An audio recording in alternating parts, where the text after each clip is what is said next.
every time I hear that intro beat, I be getting hype. Every time. What's up? We back. We made it.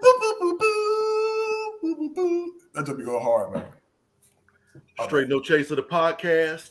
Once again, the theme song is jamming, and we jam to it all the time. You made it back to yet another episode. 4 dudes have known each other for 20 years plus, and we're just trying to solve the world problems one drink at a time. So cheers to you for making it to yet another episode. And this is a very, very special episode, first of all. So, we can't even wait. We need to get into it. But first, we got to introduce. So, we are available everywhere, every podcast channel. We are on iTunes. We are on Amazon. We are everywhere that you can get podcasts. You can get this podcast, Straight No Chaser, the podcast. Let's get into it. As far as introductions go, I think we need to start with Neil. You know what I'm saying? What's happening, y'all? It's your boy. We back in here. I've been missing in action, but I'm with family. So at the end of the day, that's all that counts. I'm happy he acknowledged that. He said I've been missing in action, but it's okay. You back, fam. Yeah, listen, man. I am excited. I'm hyped. I'm not even been drinking really yet, but cheers to the fellas. You can see this my Straight No Chaser glass. What up? I'm gonna toss over to Ryan, and as per usual, I'm drinking Reposado tequila.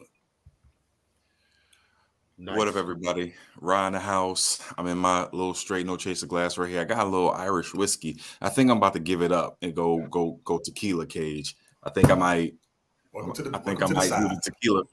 Wow. I got to minimize the sugar. You get up in age, you can't have all these extra added sugars and calories and stuff. But Facts. Peace to peoples, peace to the fam. What's going on, y'all? And me, I'm John. Nice to see y'all once again. Like, share, subscribe to this show. My team is playing, but I would rather be here talking to the universe out onto social media like that. Sweet. Anyway, what are y'all drinking? Good question. Neil, John. They drinking water. Sangria. Stop. No. He typically drinks sangria now. That's his go-to. All right. Okay. Homemade too. Ooh. Kombucha, Neil? Is that what you got? You got kombucha? Pretty much. You already know. And real quick, too, shout out to all the Scorpios. Birthday month, baby. We in here. That's right, twin. Let's get it. Salute. My wife's birthday is coming up. It's in the month of November as well. So salute to Dr. Mrs. Golf. Nice. Put that out there too. My wife's birthday is in November as well. It's a lot of Scorpio love in the house. Scorpios go hard in the paint. Yep. Cheers. Salute. So what makes this episode so special? Is the fact that this is Friendsgiving. Okay, these are our Friendsgiving episodes. We just want to, show some love to all the people that have come onto the show. This is kind of a new thing, this whole concept, Friendsgiving, where you get together with your friends like you would your family over November, which is my personal favorite holiday now. Thanksgiving way better than Christmas. Anyway, we wanted to have a Friendsgiving episode, so we've invited back our guests, and we're going to have periodic guests throughout the show. So, the first guest. Well, I don't know if the guest is here yet. Okay. We rolling. Oh, here. Like, y'all have to tell me something, man. Come on. Get the sister in. Okay. So not here. There you go. Anyway, we got to keep it rolling, and that's cool. My question is, since we're getting into it, first of all, you know what? We're not going to get too deep because we definitely got to touch on a couple different things. But things that men are expected to pay for when dating and in a relationship is supposed to be one of the topics. Yeah, but we're not going there yet. We're not going there yet. Actually, we're going directly to the. What are you doing? I know. Hold on a second. The problem with the drinking show. Wait a minute, this is why you can't have no drinking show. No, this is what happens when you're under the influence before you get on the drinking show. I don't know what you're talking about. Exactly. It's legal. Listen, we talking about Friendsgiving. It's the month of November. We are trying to, do something a little bit in commemoration of our friendships. You know, this show is about friendship, 20 years worth. We was exchanging some messages behind the scenes earlier this week, late last week, just to say we love each other, because you never really know. And so in response to that, we felt like it would be a great time to bring back somebody who is a friend of the show, a friend of the family. We got so much love for her. In fact, she did a solid. She put my man on her show that's nationally syndicated. It's on cable television to promote his book, Broken Brotherhood. She hosts a morning show out in LA. She does big things, owning properties and just moving and shaking in the world of media. And so without further ado, I'd like to bring back our homegirl, our sister, the one and only Mimi Brown. That was a hell of an intro. That was a hell of an intro. That was a good intro. Yes, sir. Yes, sir. John over there mucking it up already, man. What's going on with you, man? We need to give you a hug. I didn't. We'll talk about that later. But Mimi, we're glad to have you back on the show, friend to the show and everything. So can we roll before we roll into it? Because I see she got the Howard paraphernalia on. She got to. She rocked for HU. Thank you, Mimi. Thank you, Mimi. Thank you, Mimi. You know, it was my pleasure. Mm-hmm. Thank you, Mimi. Some things might have come from that, but thank you, Mimi, and I'll let you know if those things do come from it. But thank you, Mimi, because she put the brother. It will. Let's put it in the universe. Right. Listen. I'm gonna say this, man. The power of words is real, yo. I've started telling my kids, "Can't" is a bad word. Like my daughter, don't say "can't, Daddy." It's a bad word. Like, damn, I can't say that around you no more either. But can't, just the power of words, man. Positive thinking. Something positive will come for that, Rob. Listen, since we're gonna do a Howard homecoming recap, the first I'm gonna start you talking about the power of words. For those who was there when you stepped on the yard of the tailgate, did you say over the course of this week, extended weekend, I can't catch COVID? What was your did anybody? Nobody had masks on. Air orgy. Did anybody catch COVID? My man said air orgy. I do know people who attended and got sick, but did not say they had COVID. I got sick. It wasn't COVID, but I got sick, like cold sick. Like all last week I was down. Like, and I know like 4 other people who also got really sick. They didn't take COVID, but This is another question. Did you get your booster? Before you go to that question, full disclosure, by Friday, I had to leave the office. I was like, I'm not feeling right. I got home, tested COVID negative. But I had a bug that I couldn't shake all weekend. It took me to shake that bug. It was a bad thing. During homecoming or like after? I mean, for me, it was connected to homecoming. It needed a little while to incubate, and then it hit you. I'm jealous, but I'm sorry. I would have preferred to get there and get sick than not go at all. Did you not go? So here's the story. To answer the question, if I went, you probably would have saw me. Okay, that's true. Okay, but I didn't see Rasheem either, though. So I didn't see Mimi. Didn't see her at all. Okay. So my wife is a Delta, and she crossed at Howard, and so it was her anniversary, and so I had it on my calendar. Like the family calendar was KG's going to homecoming, and she said, "What are you doing?" I was like, "What do you mean what I'm doing? I'm going to homecoming like I always do." Like, well, it's my anniversary this year, so she put protocol and rank on me. I had to. I took the L. I thought about bringing my kids up there. I got a 2-year-old. How the hell am I going to do a 2-year-old at Howard homecoming? Yeah. Nah. Hey, we had a good time. Bible study. It was a lot of really wholesome entertainment. For those who don't know, this is we all went to Howard in some way, shape, form, or fashion, have some connection with Howard University. And 2 weekends ago was our homecoming. Something like that. On a scale of 1 to 10, how did you rate this year's homecoming? Especially after being gone for almost a full 2 years. 25. 25. I heard it was off the charts. It was a good time. It was a good time. I'm so sick. Sick. It's gonna go down again in the next year. Mimi, what you got? I don't know if I give it a 25. I mean, it was like on a scale of 1 to 10, it was like a 8. It was fun. I had lots of fun, but I don't know, 25 is like. I never go anywhere. So okay, so there you go. That's why. Yeah, there you go. You gotta but put it in context. Low in the comments. 50s. Low in the comments talking about 15. Jan in the comments talking 50. You know what I'm saying? Okay. Maybe we got to figure out how you have fun, because it don't sound like you did everything you're supposed to do. Fun, but I just, on a 1 to 10, it was like but I party a little bit too much, so there's that. See, I actually went on a social media hiatus. I put myself on punishment. So the only thing I got was the chat that the 4 of us have, and it was pissing me off the whole time. It was talking about, yo, you coming out? Yo, I'm gonna meet you here. Yo, did you see? I was like, man, shut the F up, because I don't want to read all this mess. I was so livid. I was like, I'm happy my guys having a good time. Yeah, it's I had a hard good to be there, right? So they said, from what I remember, it was a 10. Wow. Okay. Yeah, for me, it was a good 7. I had the situation at the end. I was looking forward to the brunch. I hadn't been to a homecoming brunch in almost 10 years. And the brunch I decided to go to wasn't brunching. Which brunch did you go to? Now I want to know. The one at Elements on U Street. Woo! The one which is the former Republic Gardens. Former Republic Gardens. Play that one off. Play that off. God, Cage. Got there. Hold up. Got there. Peoples is walking around with mimosas. Music is playing. And it took about 45 minutes to an hour. People started looking around like, where the food?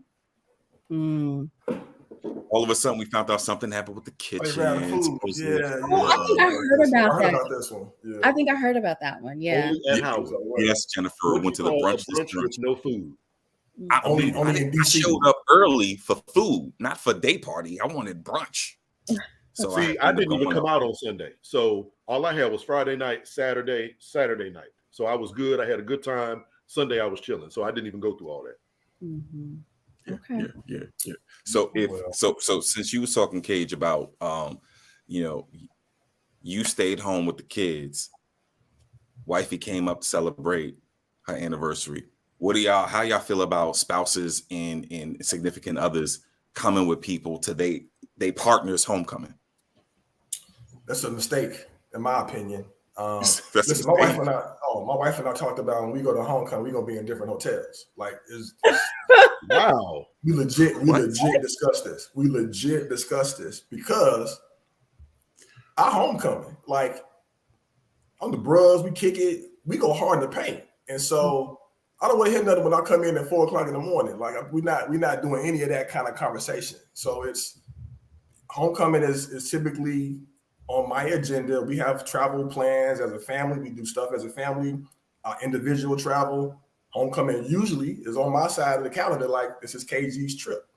So, at some point we'll do it. We'll bring the kids, but that's probably about in 5 years. Yo, one thing I really enjoyed, it was a whole bunch of kids like on the yard during the game.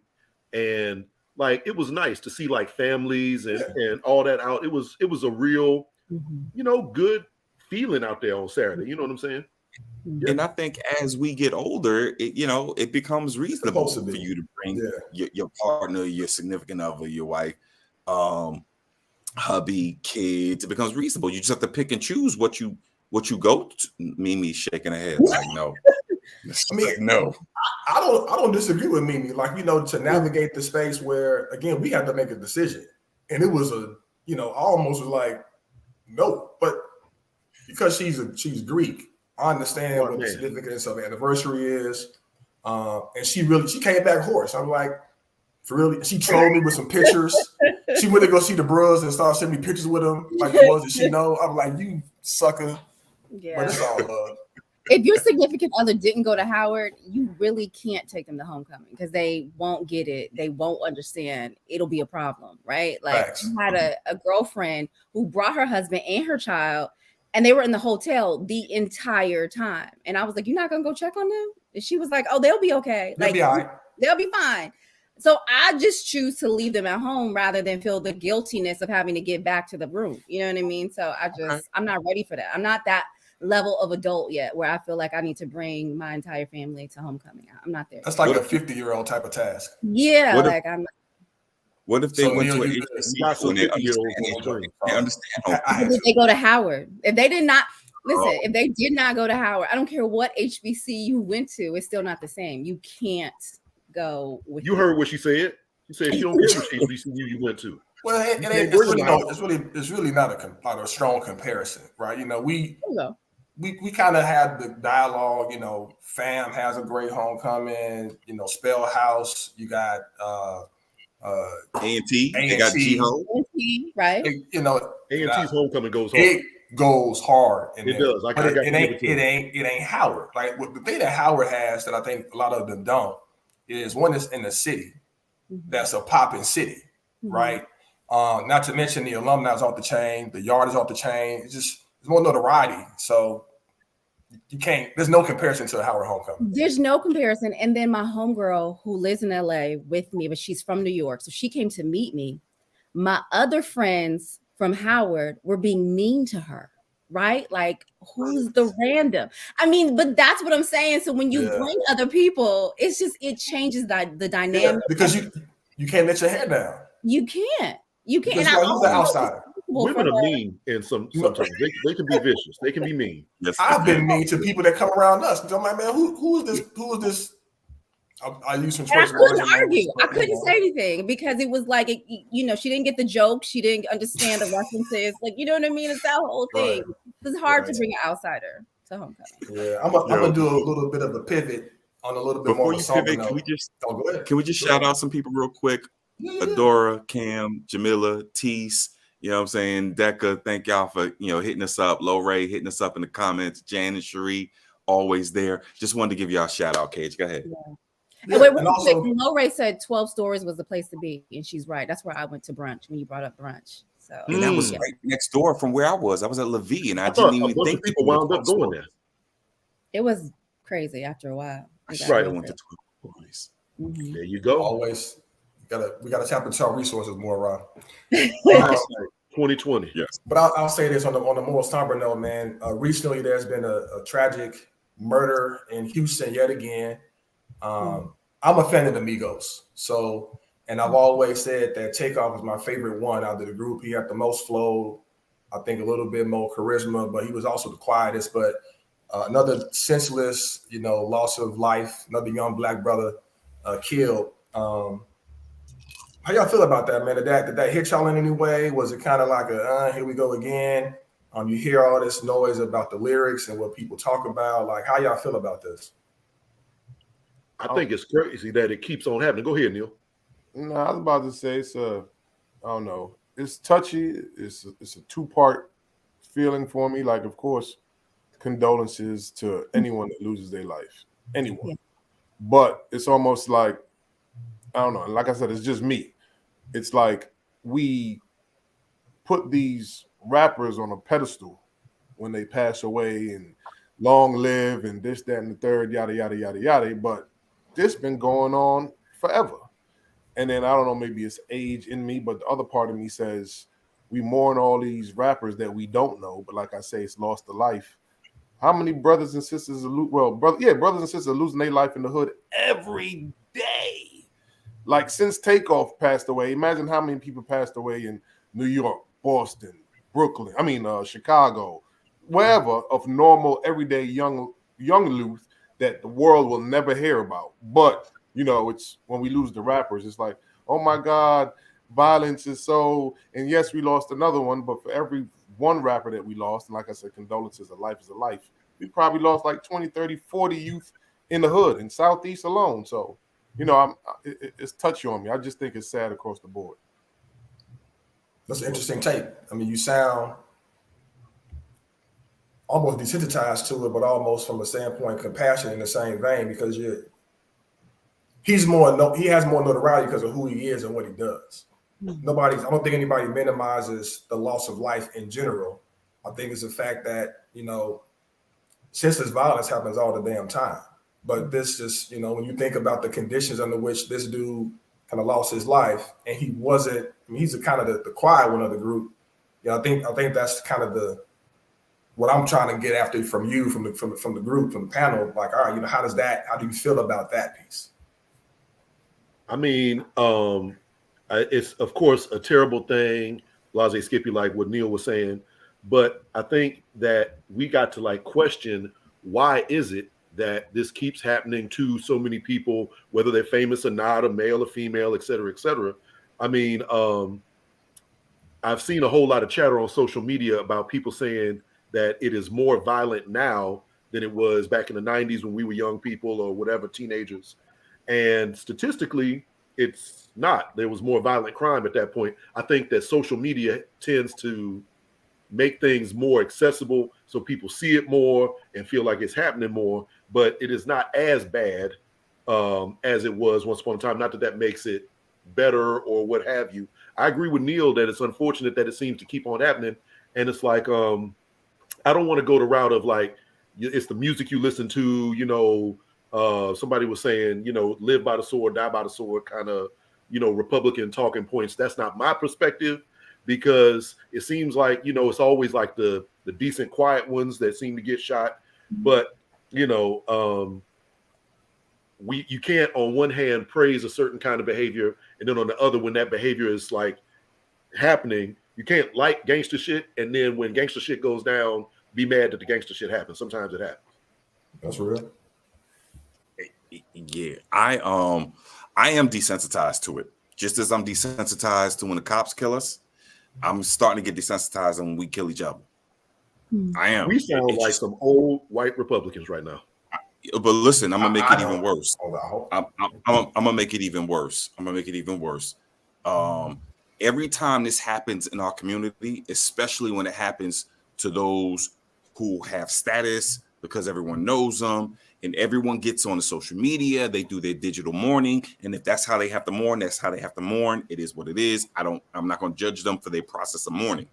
But every time any of them, from the regular dude all the way up to Jay Prince, because I saw his comment, anytime they all say, oh my God, this was a tragedy, oh my God, this needs to end, oh my God, I'm sick and tired of this, but then they don't do or lend to anything that could potentially stop it. Like what? Like what? Investing in programs in the community so that we can have arts and real athletics back in the community, so that we can invest in academic support, so we can invest in social emotional learning for our kids. Like, the money is there. We're one of the, you put the money together in the Black community, we are one of the richest nations in the world. So we have the money to support. When you but every time we say, oh my God, I wish this would stop, but we don't start to do things, we are in my opinion, I don't think we're any better than white folk who say thoughts and prayers after school shootings. Okay. I mean, at the end of the day, that's just me. So I'm upset over it. I'm just saying I'm upset over it, but I'm tired to the point where I don't want to hear from other folks if they're not trying to do stuff in the community to help. And some of them may be. They may be. I don't know. But I don't see the needle being moved. I mean, I have a different take. I just feel like, so the senseless murders, right, of Black men, absolutely, it needs to stop. But I also feel like if you are a Grammy-nominated artist, why are you at a bowling alley playing dice? Why aren't you on, if this is what you want to do, why aren't you at the St. Regis on the 34th floor where everybody's been patted down and everybody's been vetted and you know it's safe, you know? Well, like, why aren't you? Say that again. Go ahead. It was a private event. It was hosted. Right. It was a private event, and the parent allegedly they did pat people down, and the only people who had weapons, again, this is all alleged, that had weapons were members of the crew, so to speak. So yeah. So when people come, because when they come into LA, right, they have to sort of pay people for protection and all the other stuff, right? So this was a Jay Prince. Check in. Yeah, it was like a Jay Prince sort of function, the private party. The people who had guns were, you know, the people, you're right, that were supposed to, you know, protect and look out. Word is, and I think it'll come out later, is that the person who shot Takeoff was a relative. It was someone there who was there to protect them, and they just start shooting once Quavo got into some sort of like altercation with someone. Just start shooting. So it was an accident, and it was someone from their own camp. But quite at was kept, I think it was a relative of him. Yeah. So might Twitter got the whole breakdown, of course. You know how they do on Twitter. Well, they found that already. Yeah, I feel like the part that I think that makes us desensitized as well is we get to see it, right? Like when PNB, Rock was murdered, that's all on Twitter, and it doesn't get taken down. Takeoff is all on Twitter. You know, all of these guys, you know, you see all of this stuff, but you know, dehumanizing. Yeah. And one more thing, and I know this is very selfish, but you know, the Migos are kind of broke up. So Quavo, I don't even want to pretend like I'm a fan of theirs, but like Migo 1 and 2 had split up and done their own album, and Migo 3 was like off doing his own thing. Now we will never get a reunited Migos album. There ain't gonna be a Culture 4. I very selfishly, as a music fan, I feel like, you know, we all lose. You know what I'm saying? Yeah. And if you listed all the dead rappers that have been shot or just died under real weird circumstances, you don't even got to go back to the 90s. Like it's been, I think I read something like 10, 15 of them that died. 12, at least 12 for sure. In the last 3 years. We just covered that last month. Yeah. And listed at least 6. Yeah. I don't know what's going to happen next. Is the rapper going to die, or is Nick Cannon going to have another baby? Well, the answer to that question is Nick Cannon is going to have another baby. So, for the record, I was right. He's having baby number 12. I'm going to tell you what's even funnier, right? The dude on his Instagram page says he's the king of Raw and B. Wow. Oh, wow. That, Raw and B. RAW and B. Raw and B. Twinkies. That shit is hilarious. Listen, this dude, he don't miss, man. If he ladies, close your legs. If you see him coming, unless you want a baby, then you know, don't. He's shooting all bullseyes. If I need a bodyguard, I'm hiring Nick, because that shoot, like you said, that shooter. This dude's bullseye, cuz. And this is the second child with one of the mothers. So this is the one that they lost earlier. Same one. You never hear the women complaining about Nick whatsoever. No, but he has like multiples with the women, right? So he's going back and forth with.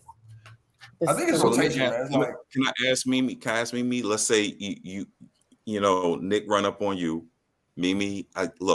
I got an endowment over here. I'll set aside $3 million for you, and then we can set aside some invested money for the baby.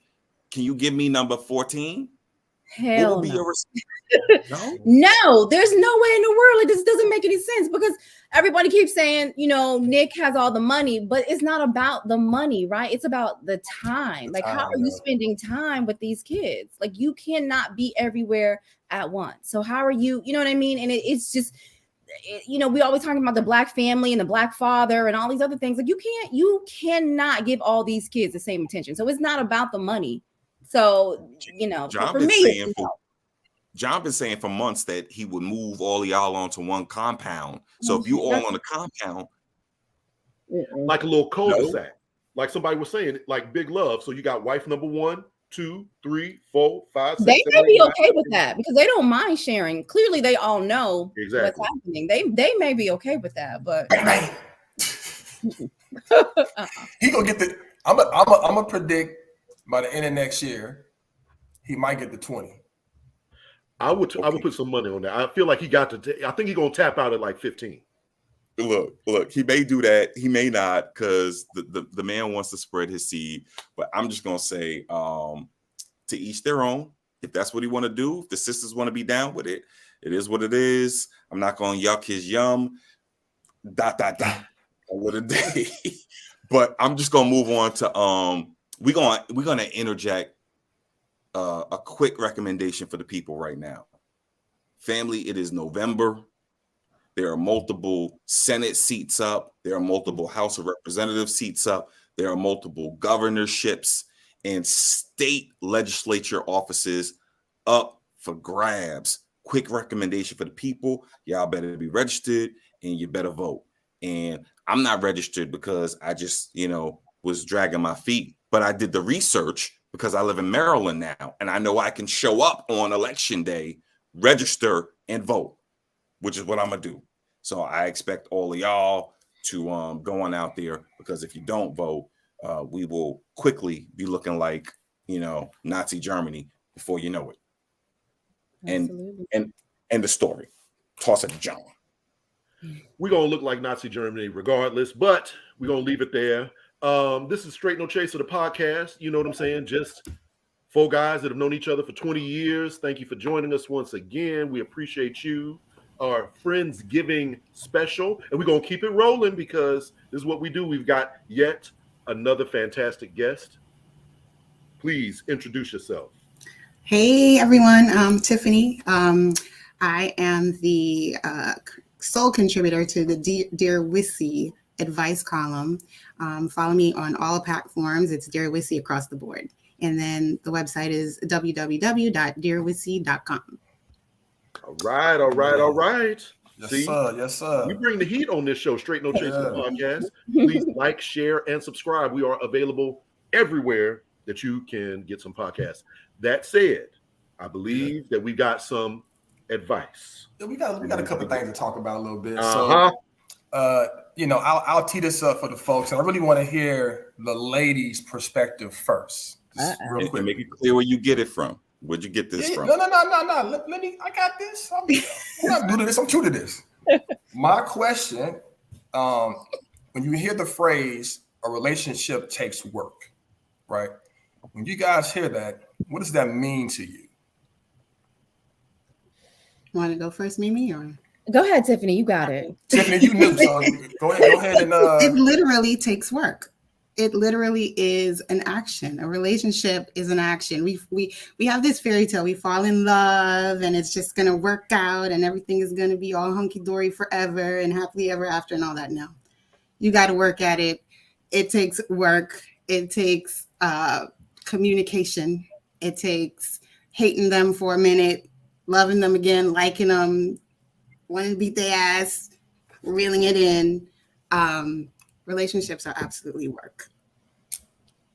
And it takes 2 people, right? Like it can't be one person doing all the work, right? Like that's not how a relationship works. So I think a lot of times when people hear a relationship takes work, they put it off on one person. Like, okay, well, you want it, then do it. Show me. And I think we need to remember that a relationship means there's more than one person involved, not just one person. So yes, everything Tiffany just said, but remembering that both parties are active participant in that relationship and they both have to work at a desirable end goal, right? So our ladies are saying that it's a grind. So I guess to the fellas, 1, do you agree? And 2, is the work equitable? Right? Is it everybody puts in the same amount? Does that produce a strong product, or does it get a little murky? I think Neil, let's go with you first since you so goddamn quiet. No, I mean, I don't think there's a right or wrong equation to making a relationship work, because I think sometimes somebody is gonna, for lack of a better phrase, give more than the other, but it's not necessarily saying like, it's gonna be continuous. There may be certain times in the relationship where somebody has to put in a little bit more work depending on the situation. But the biggest thing for me, I just think, is communication. Like, talk to me. Let me know what was going on. You know what I mean? Or if we have to make a decision, let's talk about it. Don't just pop up and do something and feel like you're moving in the best interest of this person. Nah, give me the respect to at least put my opinion in. We could agree to disagree, but I think communication is just the biggest thing in relationships. But like everyone has said so far, it takes work.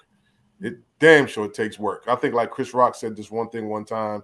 He said he doesn't believe relationships take work, because if 2 people are moving the couch, you can move the couch just easily.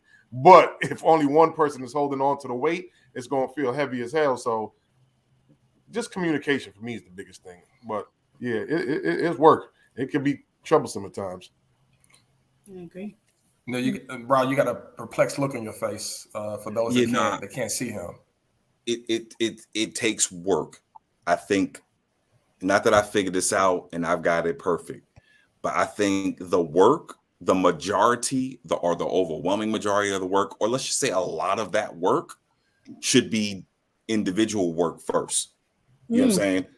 I need to, like, a lot of that work is me working on me, you working on you.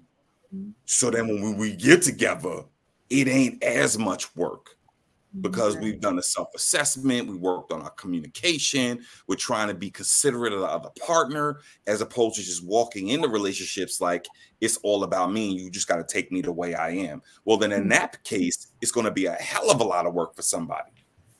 But I think it does take work. I think there's levels to it. I think the first level of work should be on our own individual characteristics and personalities. And then once you move beyond that and you decide to bond with somebody, now, since you've done the internal work, you can get with them and see where you need to modify and do the external work with the partner. It's interesting that most people, at least the implied perspective that I'm receiving, is people are thinking about it from a standpoint of like couples, except Rob. I think about it more so it's any dynamic that we interact with someone in on a continuous basis. So to Rob's point, how we relate to ourselves, like, because it takes work to get your ass up and walk. Like, that's work. And when you do it on a repetitive basis, unless you have like something happens to you and you can't do it, that's easy. Stand up, walk. That's easy work. But when you start including or adding things that you're not familiar with, not accustomed to doing, then that you exert more energy in that kind of space. So I think when you love yourself first, the other person loves themselves as much, and you get together and y'all kind of collaborate a little bit, it shouldn't be as troubling until you meet something that both people just haven't got to at some point in time. I push back on that though. Go ahead. Because some people got a warped idea of love, and I can't trust you loving just because you love yourself. Well, people can be selfish. The work could be, I'm gonna walk my ass back and walk away. Shit, I think I used to talk about that before too. Like, I don't know, the whole relationship thing is tricky because it's like it's almost like I got to know what your version of love is, because there's no universal definition of love to me. I want to know what love is. Exactly. I used to always say that. I used to always say that to y'all. Yeah. I used to always say that to y'all. I don't think there is a universal definition of love. Because what's love to John could be like to me, could be lust to Keltrick, could be some fuckery to Ra. So I don't think there's like a universal flat on this is love. You know what I'm saying? I'll this, and then we'll put a what pin is in love? I'm gonna say this, and we'll put a pin Baby, in it. don't hurt me. I'm gonna put a pin in it. Oh, here you don't go. Hurt me. Love is whatever you and the person you're dealing with agree on at the end of the day. And then, we're going to do let's have that as a topic we want to talk about at some other point in time and bring the ladies back so we can have a really robust discussion. But I'm going to go, you heard Tiffany talk about her website, dearwisy.com, DARWISY.com. She has, did I mess it up? DAR. DAR. You screwed. Go ahead. You said DAR. Never mind. Go ahead. DAR. I speak kind of quick, and I've been drinking, and it's hot as hell in this hoodie. DARWISY.com. That's her website. That's Tiffany. So she should be saying this shit, not me. Leave me alone. All right. So we're gonna read a couple of the users who've written into her website, some of their comments and really some of their questions, and we're gonna chat about them. So we got a few that we want to, really kind of talk about. So the first one that I'm gonna tee up, it says, "I'm pregnant. Is it my husband's or my boyfriend's?" So goddamn messy. Dear Wizzy, I just found out. Y'all gotta listen to this. You gotta listen to this. I just found out that I'm pregnant and don't know if the father is my husband or my boyfriend. I have been to hell and back with my husband. He has another family with the woman he never stopped seeing. He kind of messy too. That's me saying this. This Keltrick's interjection. She didn't know we were married. She thought he was always going away on business. She said she got suspicious when he stopped paying bills at their house. Wow. He has cheated on me with women at his job and many more, I'm sure. He is just never here for me, and I ended up seeing someone else. My husband supports me 100%, so it's been difficult to leave him. even after I found out about the other family. I don't think the baby is my husband's because we have been unable to conceive all this time. I knew I might get pregnant with my boyfriend, but we never have protected sex. Ron B. I do believe the baby is his because my husband and I never got pregnant before. I don't know what to do. I feel some shame and embarrassment. My boyfriend is no position. This is a typo on the lady's part. My boyfriend, I'm assuming it's a lady. My boyfriend is in no position to financially help me or his baby. I'm afraid of my husband's anger too. I am so disappointed that I've met this situation. Please advise me. This was difficult for me to send, so no judgment. Signed, I don't know. Wow. Every time they say don't judge me, that's your cue to judge the fuck out of it. Now, I mean, personally, I feel like the husband don't have to know anything. Like, you don't see your belly get big. See, unless like, you know, like the father is a very, you know, different looking person, you can kind of finesse that. And it won't be real apparent till the baby's like 5 or 6. And by then they bonded and it's too late. You know what I'm saying? So let that sleeping dog lie, grab that bone, throw it in the back of your closet, shut the door, put cement on it. Dang. Wow. Okay. Shit. I wasn't expecting that. I mean, here's the thing. It sounds like she's staying with the husband because the other guy is not financially stable, right? So she's using him. He was stable. Just not financially. Just not financially. Okay. So it sounds like she's using, I don't know. She's all over the place. They're all over the place. All of them. Because she's not sure who the father is. They all need counseling. They all need help. That's what it sounds like. She needs to come clean, is what she needs to do. Needs to come clean. And cut her ties and go about her business. Because I don't believe she can do much. It's too much mess. Well, she stated that she doesn't have any. I get the impression that the husband is the breadwinner, but he is actually manipulating her and abusing her and using the money as like the tool. So he got families and he just as messy as the wife is, but that's an ugly situation. That's what I'm saying. How the husband really can't be that mad because you got a whole other family over here. So I decided since you couldn't give me a baby, I went and got one. Why are you mad? I did the same thing you was doing. Come raise this kid. Yeah, but men don't work like that. Men get mad to do the same thing. They do not work like that. Right. Well, she didn't say she loved the dude. She just said she was getting beat down in the drawers by the dude. So, you know, I think she has an opportunity, depending on the dynamic of their relationship, to say, hey, listen, she was talking to me, I was listening, and he talked back, and we good. You cannot have raw, unprotected sexual relations with your side piece. All y'all out there doing obviously this? You can. Obviously you can. Well, you can, but you should not. You throwing salt in the game, you're ruining things for everybody else. Or so I've heard. Well, you know, let's go deep into the psychology of this. She probably in love with the side piece. And once she says she in love with him, is he at that point really a side piece? Maybe the hubby's a side piece now. And while we're talking about what she should do, should she tell him? Should she not tell him? What's going to end up happening is it doesn't matter because she's not going to cut off the side piece. He going to stay there. So she's going to tell him. And then she's going to be like, baby, I'm never going to do this again. And then 10 months later, she's going to be pregnant again. Well, here's the deal. She doesn't know who's the baby. She has to have the baby first. And the husband, unless she tells him early, right? She tells him now, I think that's, for her sake, I think that's a mistake. I think she has to have the baby. Yeah. Wait, get a DNA test to confirm. Yep. So she don't shake the boat too much. You see what Nika said, right? Yeah. Get a blood test. And you're right. Wait. Why? The man the husband don't know. He obviously ain't that intelligent. He probably ain't gonna care. That's what Mama Mimi, not this Mimi, but you know, Momo used to do that back in the 50s, 30s, and 20s when they was doing the same. Like all this ain't new stuff. Like they have 23andMe now and Ancestry and all that. And it's coming out. Just come clean and just face the music. Just deal with it. A government. But I'm gonna be honest.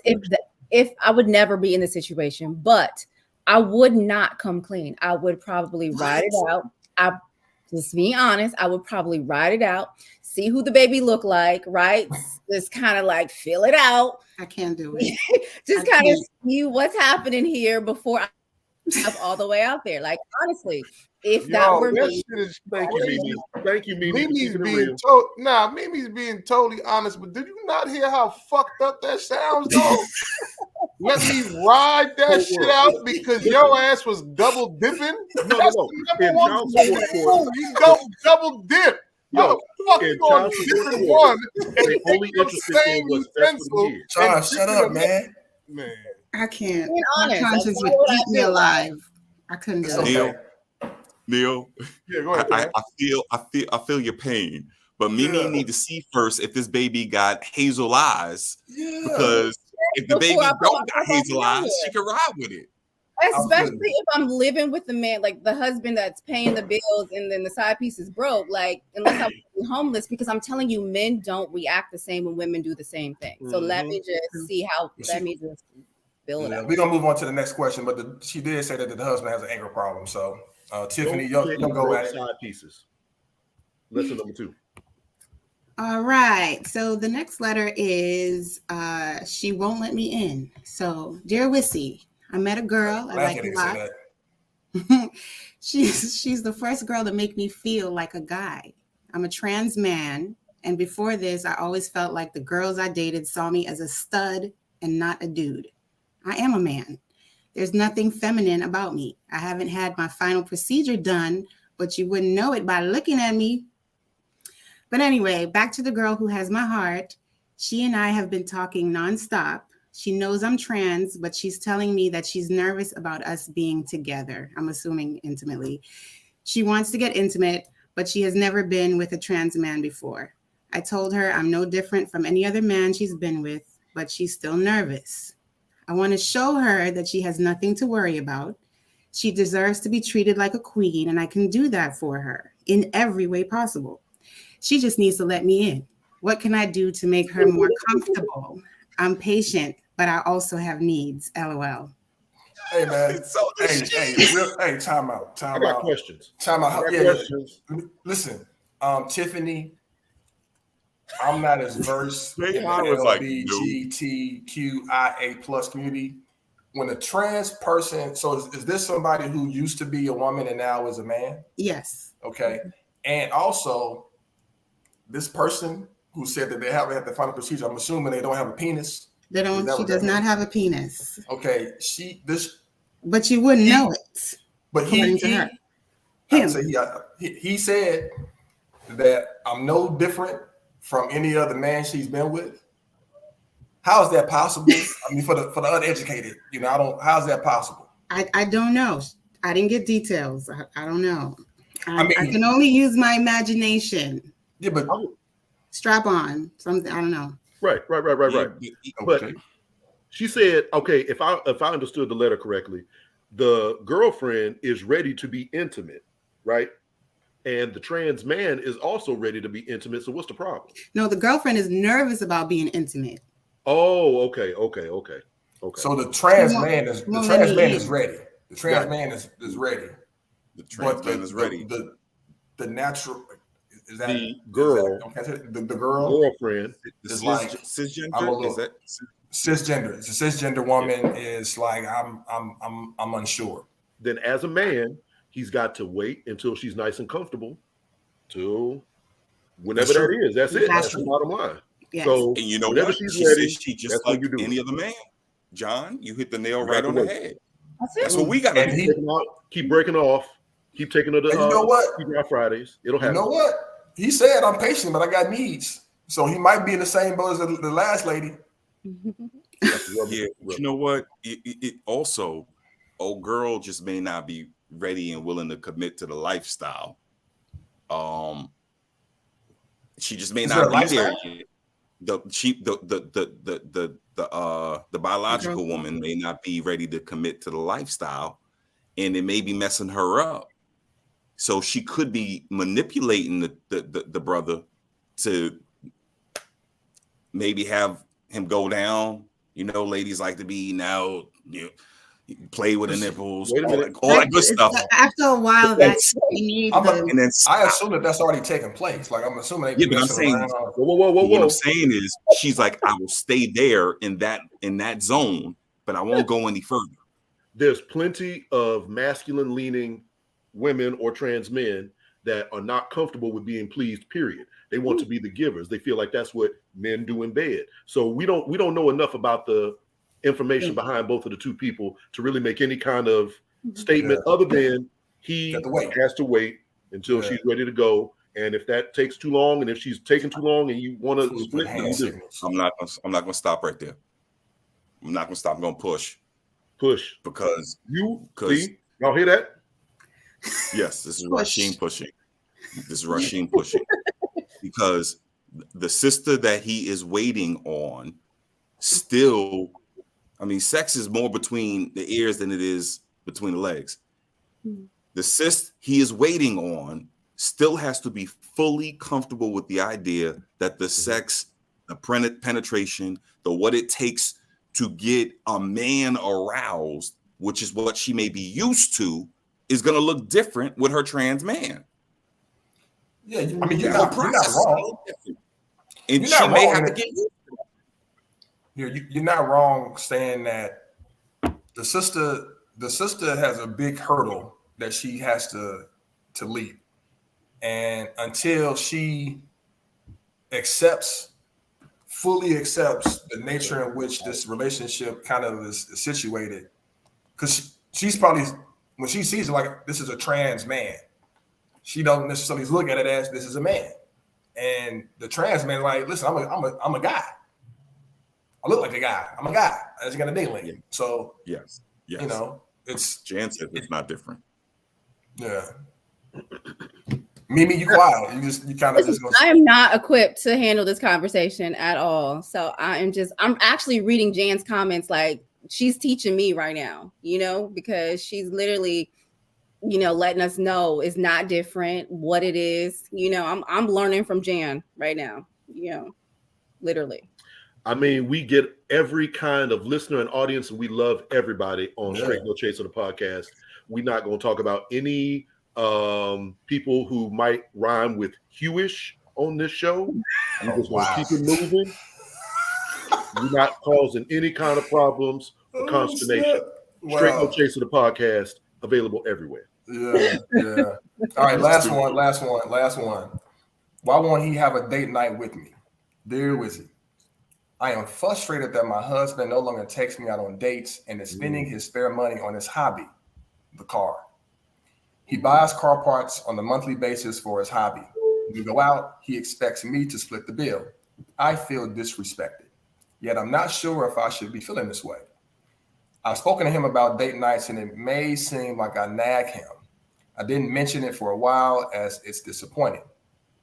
How can I get a date night without nagging? Signed, I need a date night. Wait, she has to pay half for the date night with her husband? Is that what you said? Woo! Mm-hmm. Yep. And this is hubby? This is hubby. Yep. Girl, get him. No. Why are we talking about like we don't know the elephant in the room? He's not into your ass no more. Wow, no, that's not necessarily true. God that's damn not it. necessarily Your true. damn husband is not trying to take your ass out on a date, and he rather put more money into his fucking car than your ass. I can't believe Neil is saying this. This is why we need you, Neil. This is why we need you. No, I'm sitting here like half of my brain is hurting. Your fucking husband wants to put more money into his car than your ass. It's two options not being foul. He not into you. Your ass is whack. Something foul or fucked up, and he just don't want to talk to you, or he feel like he gonna hurt your feelings. But come on, man. What real dude is gonna say, I'm gonna put more money or more time into my car than my wife? Not my lady, my chick, nothing like that. My wife. Come on, B. He could be young and really immature. Thank you. The reason it's possible, but he was mature enough to choose her, to select her. They chose each other. They got married. I'm assuming at some point in time, based on the letter that he used to, things shifted. There's something that's not in this letter, to Neil's point, that's a catalyst behind his behavior. Yeah. Like you don't pivot just like that. I don't know. I feel like or maybe she wants him to change, and he's always been that way. That's what I was gonna say. Yeah, she thought she could change him. Yes, I feel like it had to be time when he got married that he was like that. Right. She said he no longer takes me out on dates, meaning he used to do that. Right. But That's in the first line. For the dates, y'all probably. I mean, whether he did or didn't, she was happy with the arrangement. Yeah. What was she happy though? Or did she think that she could change him, like Tiffany said? She got married. She said, "I do." That don't matter. She still could have got married just because she wanted to get married and thought that once I get married, I can do this, and I'll change him, and everything will be okay. So you date this way, get married this way. That's a lot. To Mimi's point, the wisest thing I heard from a white preacher doing a marriage, he said a lot of women get married thinking he's gonna change, and he won't. And a lot of men get married thinking she ain't gonna change, and she will. To Mimi's point, sisters get married thinking he gonna change. Everybody gonna change.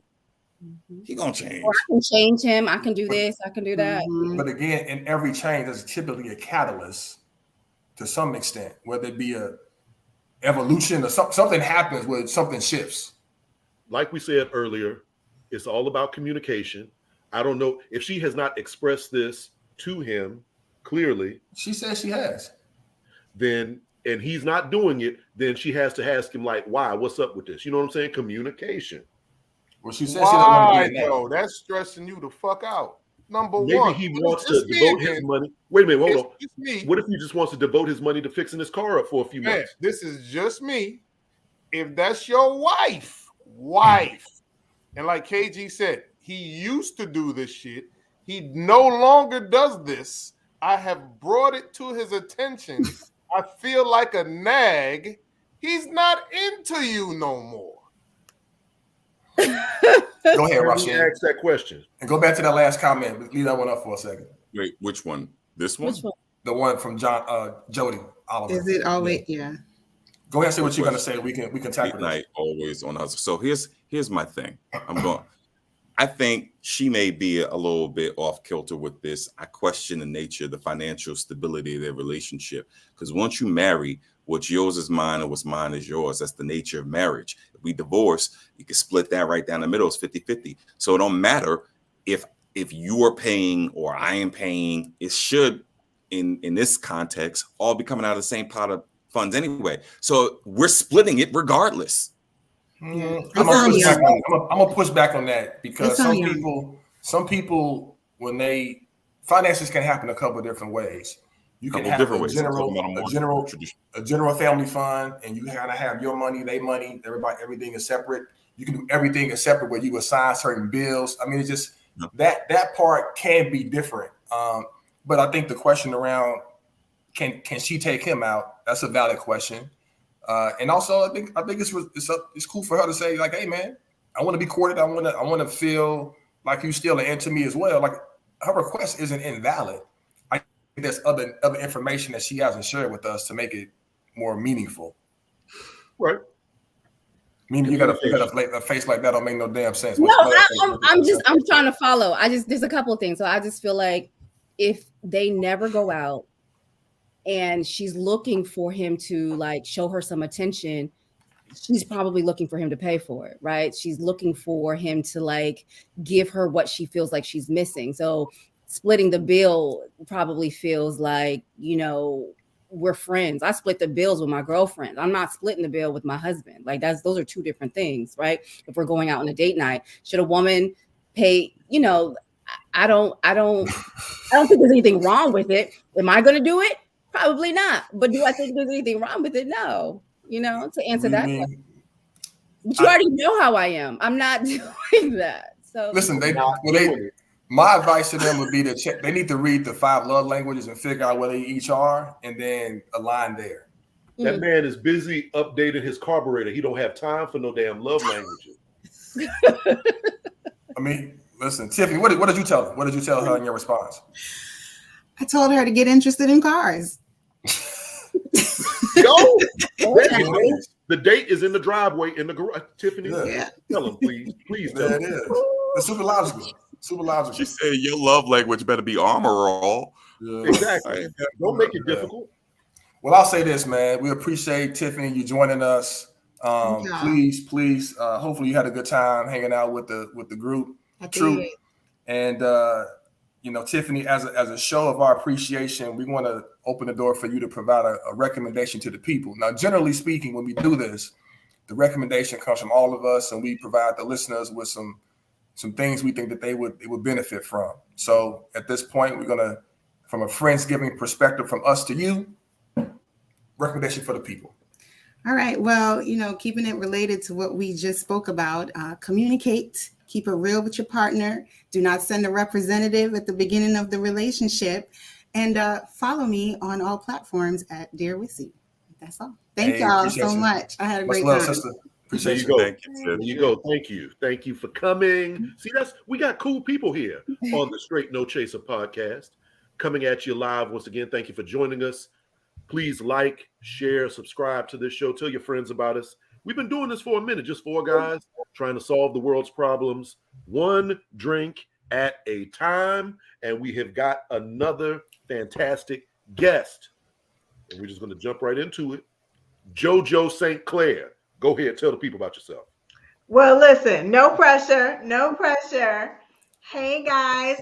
Hi, Mimi. Hi. I am happy to be joining the other estrogen provider in the room. Thank you for having us. Giving it flair, baby. Thank you for joining, joining forces with us. I think it's really fun. I have been listening in, and I don't know if I'm going to be able to compete with the tea that has been expunged today, but I will say that I came prepared. Oh. Real quick, JoJo, thanks for joining us. What are you drinking? I mean, at this moment, with rosé. But before the end of my segment, it might be a little something else. I don't know. Now, Mimi never told us. Mimi, what are you drinking? Well, mine is all gone, but I was drinking it's just Cabernet. You can get a refill now. No, I'm gonna get a refill. It's right there. My cousin's gonna swing by, and so I don't have to get it. Cuz, hurry up now. Come through, wine fairy. Exactly. All right. What are you drinking? JoJo's hair, all that stuff. You. So check it. Because we tequila. What catastrophe? What are we drinking? He said it, John. Yeah. I'm drinking tequila. Wow. Let's clear all that up. There you go.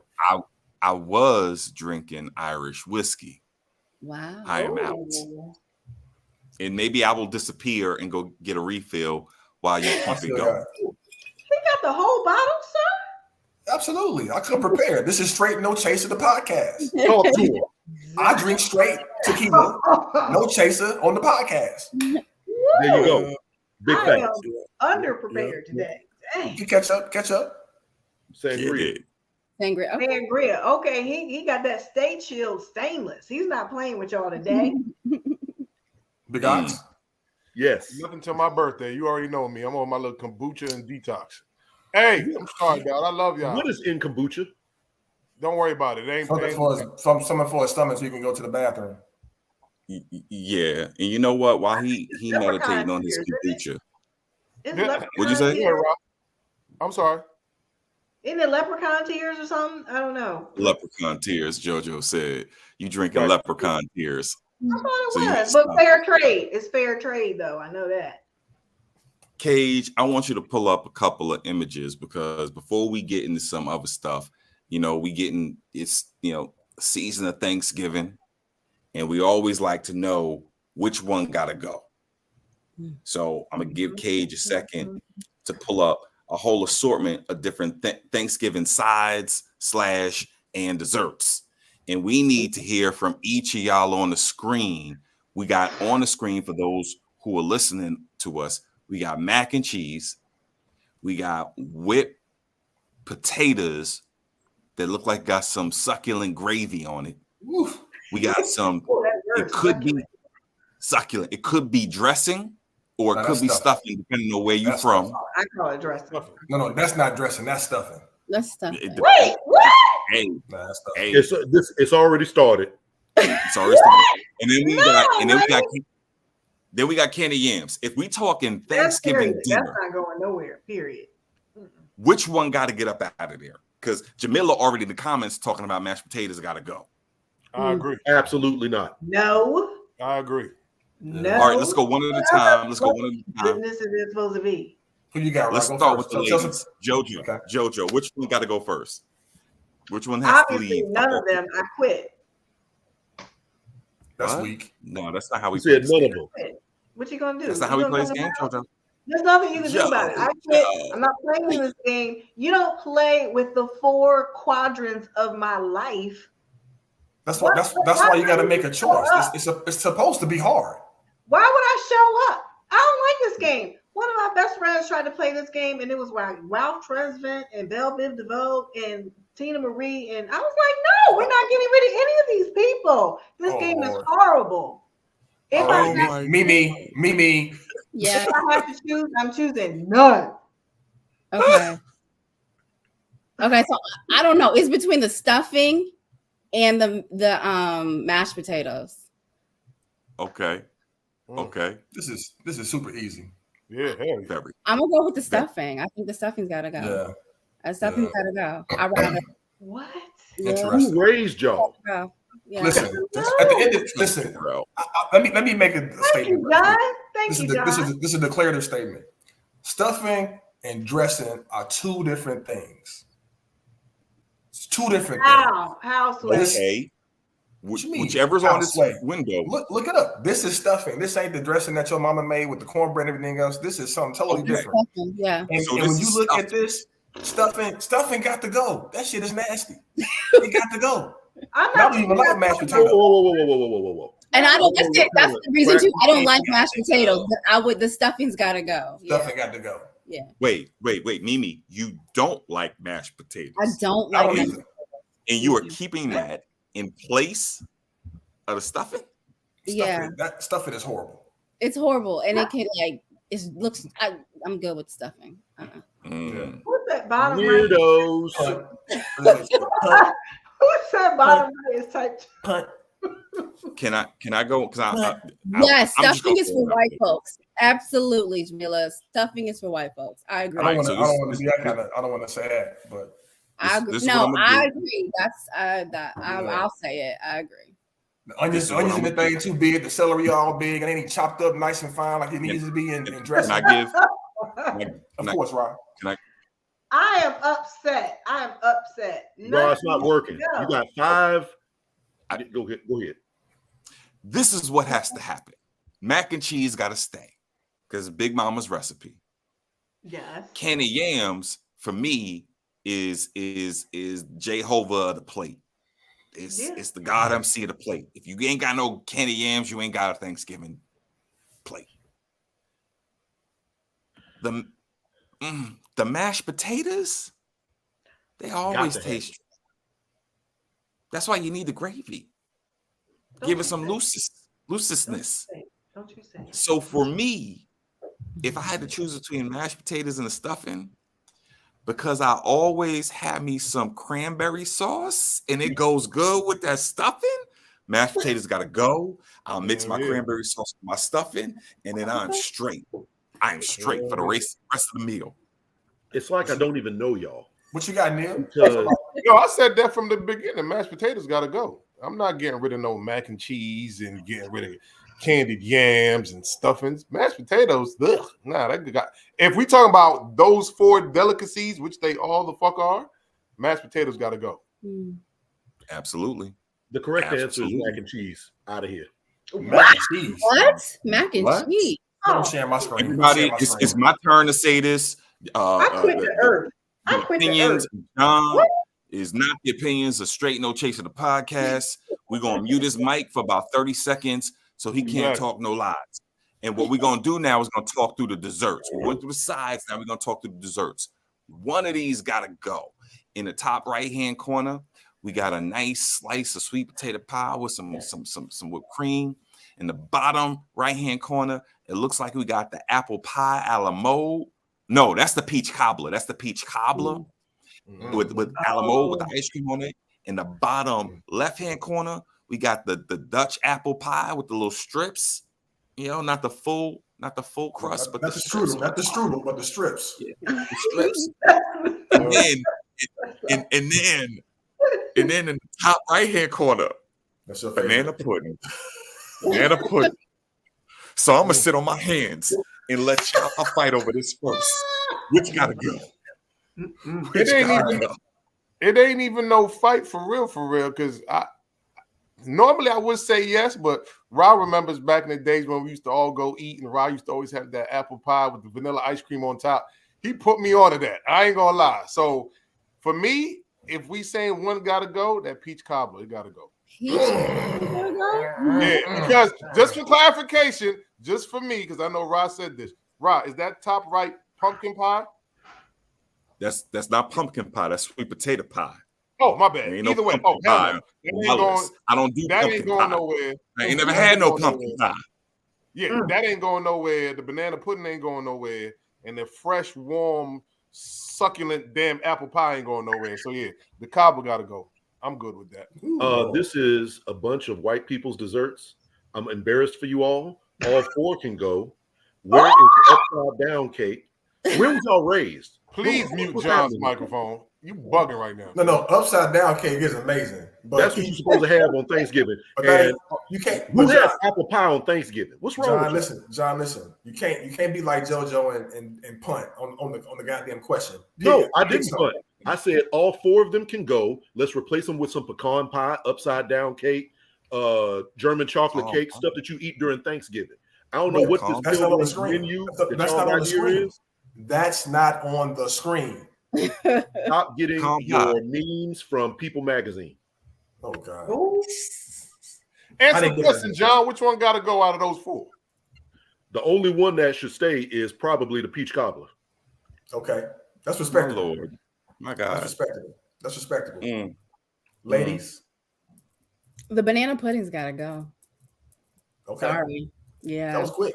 Maybe even know the baby. Ditto. I'm sorry, it's got to go. And JoJo, apple pie at Thanksgiving, I don't know. I just think apple pie is like 4th of July. Thank you. Ooh. Peach cobbler is black people food. Yeah. Ooh. Where's the sock it to me cake? Come on, man. Right. Yeah. With that said, I'm just gonna jump out there. With that said, peach. So everyone know what my loyalty is. Peach cobbler gotta go. My number one dessert on this screen is banana pudding.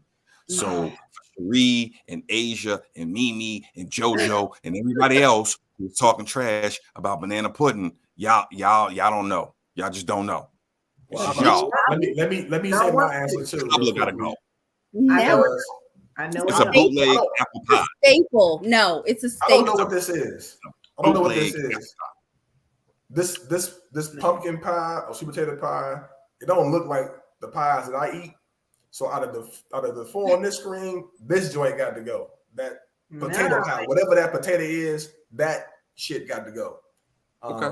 If it was like my grandma's sweet potato pie, out of the four that I see, Rob, I'm sorry, brother, that banana pudding you got to get plenty. Yeah. Y'all just ain't never had my banana pudding. That's all. Y'all ain't never had my Alexis's banana pudding. Alexis will make banana pudding and make you throw away all that. Yeah, but that peach cobbler I feel like banana pudding can be made in the cafeteria at your school. Then no. Vanilla crackers. There's a lot of disrespectful comments on this joint. All I'm doing is layering a bunch of shit. No. Oh, You gotta make the bananas in first. That's the secret. What?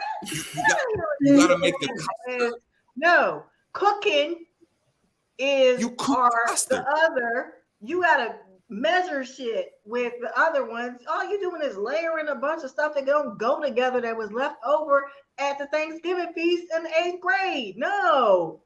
Miss Pearl made that banana pudding 4 weeks ago. No. Hey, JoJo coming in, taking her shoes off, kicking them bitches, jumping on the couch.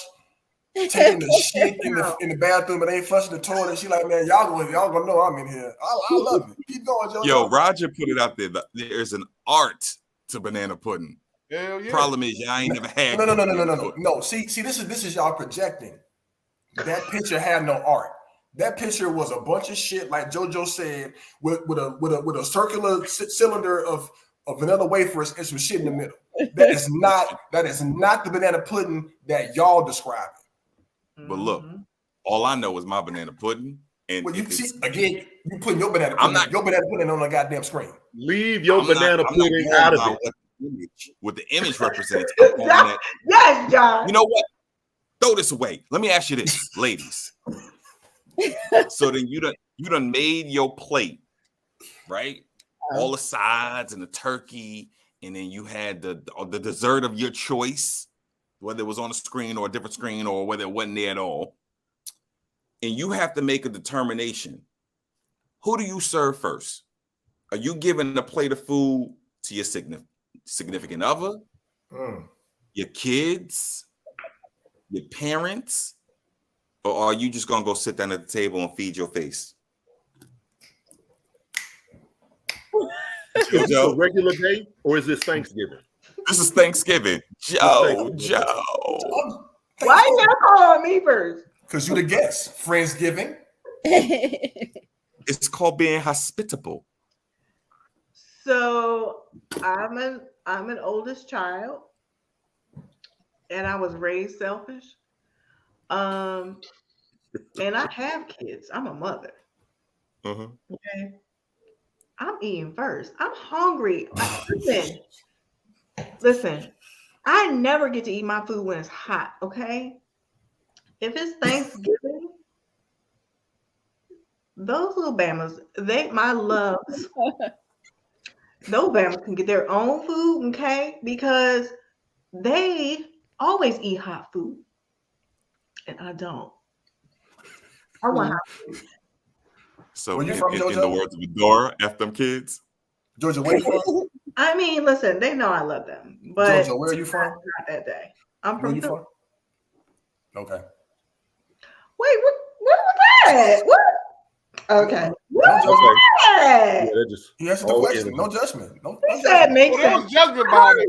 I love you. There was judgment. He judged. Your whole hand was like, all right. He judged.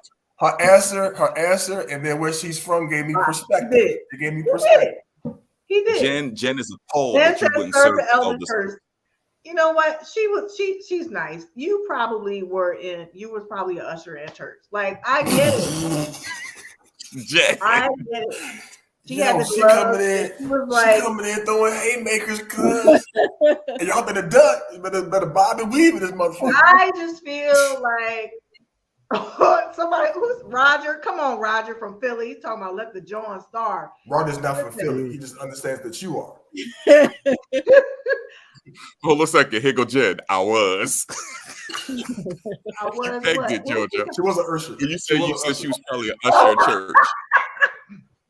I was too. Like, no lie. I was too. A northern church, though. That's a little bit different.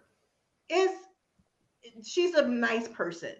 Like, that makes a lot of sense. I probably would pause if Big Mama can't get up and get her home. All right, then I'm but I'm gonna have a biscuit on my way to take her plate. That's what I'm gonna do. Mimi is like, No, I mean, it just depends on the scenario. I have a couple questions. Are we married in this scenario, and how old are the kids? Because all that matters. All that matters.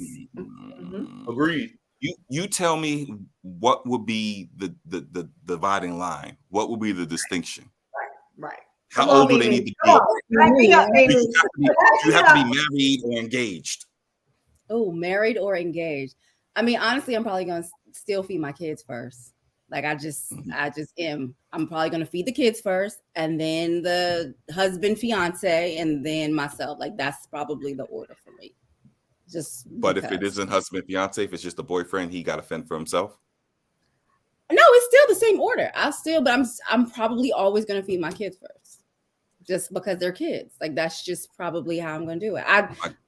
My question is, Go ahead. My question is, would you bring a plate to a boyfriend? Yes, I would. And you seem That's how you get chose. That's how you get chose. Wait, Chose. I'm just being polite. I feel like it's Thanksgiving. No. I'll bring you a plate. That is definitely a way that women can get chose, because Ra's question to me, okay, there's no obligation there, but everybody is kind of showing up, especially during the holidays. One, that's a special moment because you're sharing it with somebody else's family, right? And if you're dating someone and they do something like that, that's showing like, hey man, I like this person. This is me demonstrating, my affection and how important they are to me. That's big, man. I know, but that's how I was raised. How long? I mean, there's so many questions. Like, how long have we been dating? Right? So we had Thanksgiving together. So then, if we're at Thanksgiving together, that means we've been dating for a while because we're meeting each other's family. So then I can bring you a plate, right? Like I can. There's no like weird situation like we're trying to figure it out. I can still. It's a public demonstration of priorities. Yeah, but see, if I'm here with you on Thanksgiving, it's already a public demonstration. Nah, but that's a cherry on top. You saw that a la mode? That's a la mode. I don't know. Look, so let me ask this. Let me ask this, fellas. Do y'all care if a woman brings you a plate? No. Yeah. No. He's from the Bronx. If the food, like if it's in the kitchen, like all the food is in the kitchen and all the women are in there, I'm kind of scared to go in there. You know what I'm saying? So that's what the plates are made, though. That's why I wouldn't go in there. So in that situation, yes, please bring me a plate because I'm not trying to run that gauntlet. But normally, I don't care. I would. I don't want her bringing me a plate. Right. I don't want to just putting stuff up. I want to be able to go look at the food, look at what I want, put a little bit quantity control, pick what I like, don't pick what I don't like. And I want to go sit down and I want to eat. And then because the food I know is going to be good, then I want to go back and get my second helpings. I'm like, I'm going to I got two hands and a set of feet. I'm going to go get my plate. I don't need to be sitting here. So what the hell I'm doing here while you get my food? Or let me rephrase it. I'll rephrase it. Watching football, talking to the other guys. I can do all of that. I'll rephrase it and say, I don't care if she brings me one. If she does, I'm appreciative and say thank you, but I'm not going to feel some type of way if she doesn't. You know what I'm saying? So if she say, babe, I'm going to make you a plate. What would you like? Or she knows me and she brings me what I like. Cool. Thank you, babe. It's cool. But if she don't, I'm not tripping. I'm like, all right, everybody else eat. You good? I'm with you. I'm with you. Because for me, it's about, is it an obligation? Is it a social obligation? Or is it you know what? He's been wanting his feet all day or he had a rough day. Let me go ahead and just throw something together and make sure that he's like, if it's like that out of a natural extension of you wanting to be helpful, then yeah, do that. But if it's like your role in societal norms, I'm always going to say no to that. No. So my pivot is before I get off of this. My pivot is this, and this is specifically for the ladies. What if he comes to your family's crib for Thanksgiving? You don't bring him a plate first. You there with your children and your elders. You don't bring him a plate first. Y'all get in the car. Y'all driving home, and he got a piss poor attitude, stinky butt, because you ain't bring me no food. Yo, what's that about? How would y'all react to that? You can get out at the curb. I mean, honestly, because what? I didn't bring you a plate. Damn, you gonna take him to the curb, maybe? Let me pull over and help you, like right now, because that is no. Would you order his Uber for him? No. Just go ahead and get out. I mean, it's not that serious. I think we're putting, you're putting too much on it. You know what I mean? But let me just say this. In my family, I feel like it's a generational thing because I've had someone over for Thanksgiving, right? And my grandmother will fix a plate for him before I can ever fix a plate. You know what I mean? So it's that sort of thing. I think there's some generation in play. All right, Big Mama trying to get put on. She liking. No, she does that. No, you're gonna miss on your blessing. You're gonna miss your blessing. Now she's baby, you're gonna miss your blessing. Yes. Oh, no. Grandma got it. Listen, but I think it's a generation thing because I've watched her ask all the men, like, are you hungry? Like, and fix their plate. I've seen it. You know, meanwhile, I'm eating. You know what I'm saying? Oh, wow. I don't know. You know? Look, let me get JoJo's question and I'm gonna pivot real quick. I don't know why you feel like you need to come to me. You know what I'm gonna say. Yeah. But the people know. Let the people know. If we get to the point where you have the nerve to say something to me in a vehicle about what you ate today and in what order the operations occurred. What? First of all, I'm blaming myself for not weeding you out months ago. If we get that on a drink, right? Like what are we? You said, and I have children. Get the whole hell fuck on. No. Wow. No. That's a lot to go through. Like the whole hell and the fuck. That's a journey. Like it's the multiplier effect. Like I need you to understand how all the way outside of left field you are. You like Bryce Harper. You just hit that joint like 400 feet out. What are we talking about? If you even I'm need to blaming ask myself for not weeding you out because if you ever fix any of the consonants in your mouth to say anything to that affects me, I might black out. And then after that, I don't know what would happen. I don't know what I would say. I know that I have legal counsel. And I know my dad is a lawyer. So I'm probably going to be fine. Right. Wow. But no, there's nothing to talk about, sir. No, right. You didn't come out of my uterus. So I don't have to make you anything but look better because I'm with you. That's what I mean. There you go. Because they with you. Right. Like, come on. No, I'm not. No. I'll do it because it's out of the goodness of my heart. Exactly. I will never expectation whatsoever. No expectations. Like I'm doing it to be nice. I'm doing it out the kindness of my heart. But if you're expecting it and then get an attitude about it later, we got problems. So let me ask you this, because Mimi, you said something about you said it may be a generational thing, right? So Big Mama, Yo Mama, you. Let's take this Thanksgiving thing down to the generation below us. And maybe this is maybe an old versus young thing, but do you think that there is a breakdown in our values when you look at the younger generation? They'll come to a Thanksgiving dinner and be like this on their phones the whole time, just not saying nothing, not doing nothing, just texting. Is there a problem? Is there a problem with this generation? Are they just broken? It's very different. I mean, because we're still the generation, right, that played outside and still were able to like actually interact with people. This generation has been on their phones and social media and everything since the time they were born. So it's just very different now, right? Like even my son, he's 9. That's all he does.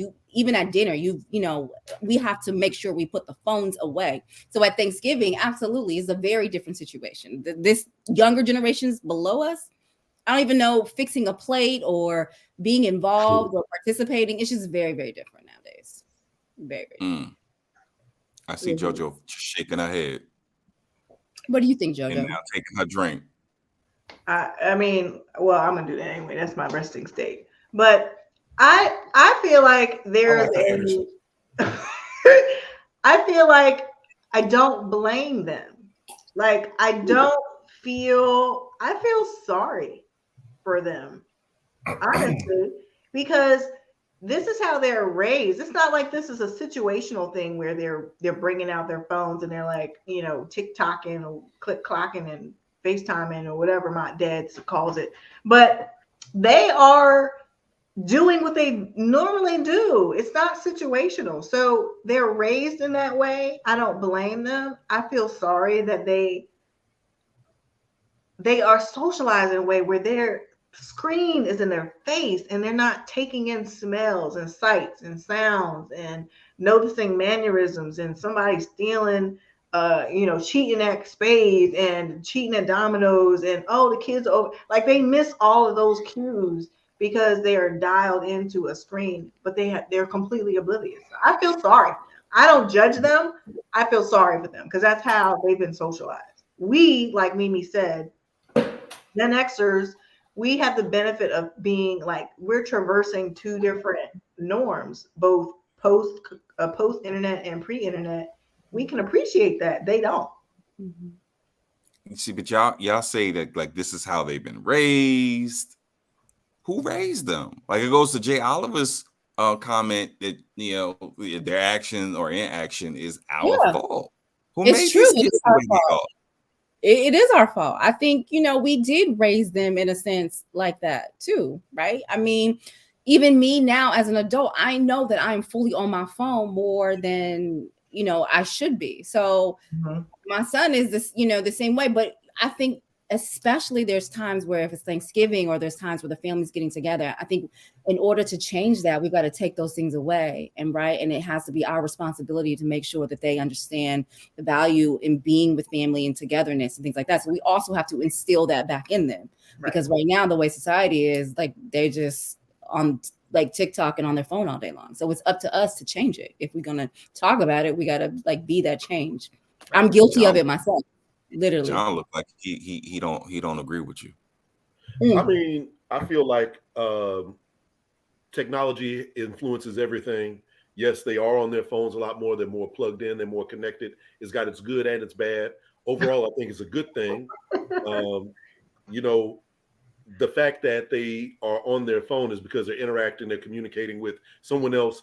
A lot of these kids, I think that sometimes we tend to do that whole age thing, but the next generation is actually very, very good. You know what I'm saying? They are more kind. They're more empathetic. I'm sure that I'm mispronouncing that, but that's right. You know what I'm talking about. Like just the sea change that you've seen since we were young, and like how the LGBTQIA plus gets treated, or any number of different ways. So I don't have a problem with that. I think that it takes a lot of different kind of generations. So you got to have the old people, the middle old people, young people, all coming together. Middle people? You said middle old people. Middle old people. That's us. That's us. Yeah, middle That's old. you. I'm not the middle. I'll take that back. You're right. Y'all older than me. Okay. There you go. Yeah, That's me. I'm middle old because I ain't old yet. All right, I hear it sounds good, but what happens when, because we've allowed technology to do what it does, and they've been raised by their phones, and they can't read social cues or just know what makes sense. Perfect example. Did y'all see that video of the woman who was boo-hooing and crying because her son used her credit card to run up this big old bill? And now, as a result, woman can't spend her and ran the bill up for his boo. And now she got to pay rent, and she ain't got the money to pay rent. Those are kids who don't got these social cues to be like, I just can't take mama's bank card, spend it on a girl. But that's a whole other situation. I didn't see it. My sister told me about it, but that's a whole other situation because I don't care how much my son is on the phone. He is not going to take my bank card and go and run it up for any boo. Or buy anything. Like I just think that's just a whole different. There's some parental issues and problems there. That is parental issues. To Mimi's, that's parental issues, and then the fact that this person is gonna put it on social media to say "boo-hoo, look at me." Yeah, that's. Listen, man. People keep falling for the banana in the tailpipe. All of this stuff is staged or it's game. I go back to the whole thing about the alleged I'm only paying and bringing my son McDonald's and I'm throwing it on the ground. All of that was fake, right? People get their pennies in a bunch, their draws in a bunch over all this fake BS stuff on Instagram and social media. Her and her bill and her son and whoever he's tricking off with, they can kiss my ass. Listen, because one thing I'm never going to do is cry on Instagram, right? So why are you making a whole post about the situation and what they doing? They holding the phone. They holding the phone. Oh God! oh my God, my son took my credit card. Right? And I can't pay It's my performative. rent. It's so Why you gotta performative. make it sound like that? Why you gotta make it sound like Hattie McDaniel? Listen, the fact that people be like, let's get a GoFundMe for him. That's what it is right there. And that's why probably she came to Instagram with the problem, because Instagram is the last place I'm going if my son ever did something like that. It's like the Gorilla Glue lady, like all of that stuff. Like, do you know how much clothes you got to buy from Shine to spend $1,000 some odd dollars? That's a lot of cheap ass clothes. Mm-hmm. Wait a minute. Going to Fashion Nova and buying out the store. Show his face. I mean, that's a whole other situation. Now, listen, if she would have showed the receipt, showed the son and the girlfriend, I probably can't do that, but it's social media, so people do a lot of crazy things. If she would have did all of those things as opposed to just showing herself in a frantic state, it may be a little bit more authentic. I just don't trust social media like that. I think people put a bunch of fake stuff on anyway. They can't evict you if you miss rent for 1 month anyway. So she'll be straight. She'll be all right. It's a late fee. Listen, we should know. Yeah, we should. It happens. It happened. Listen, y'all. Know your rights. Hashtag know your rights. Yes. Listen, I had to take off my spectacles and my jewelry because something else. This joint hit funny. What? See, I like you. I like you. Yeah. So here's my most pressing objection.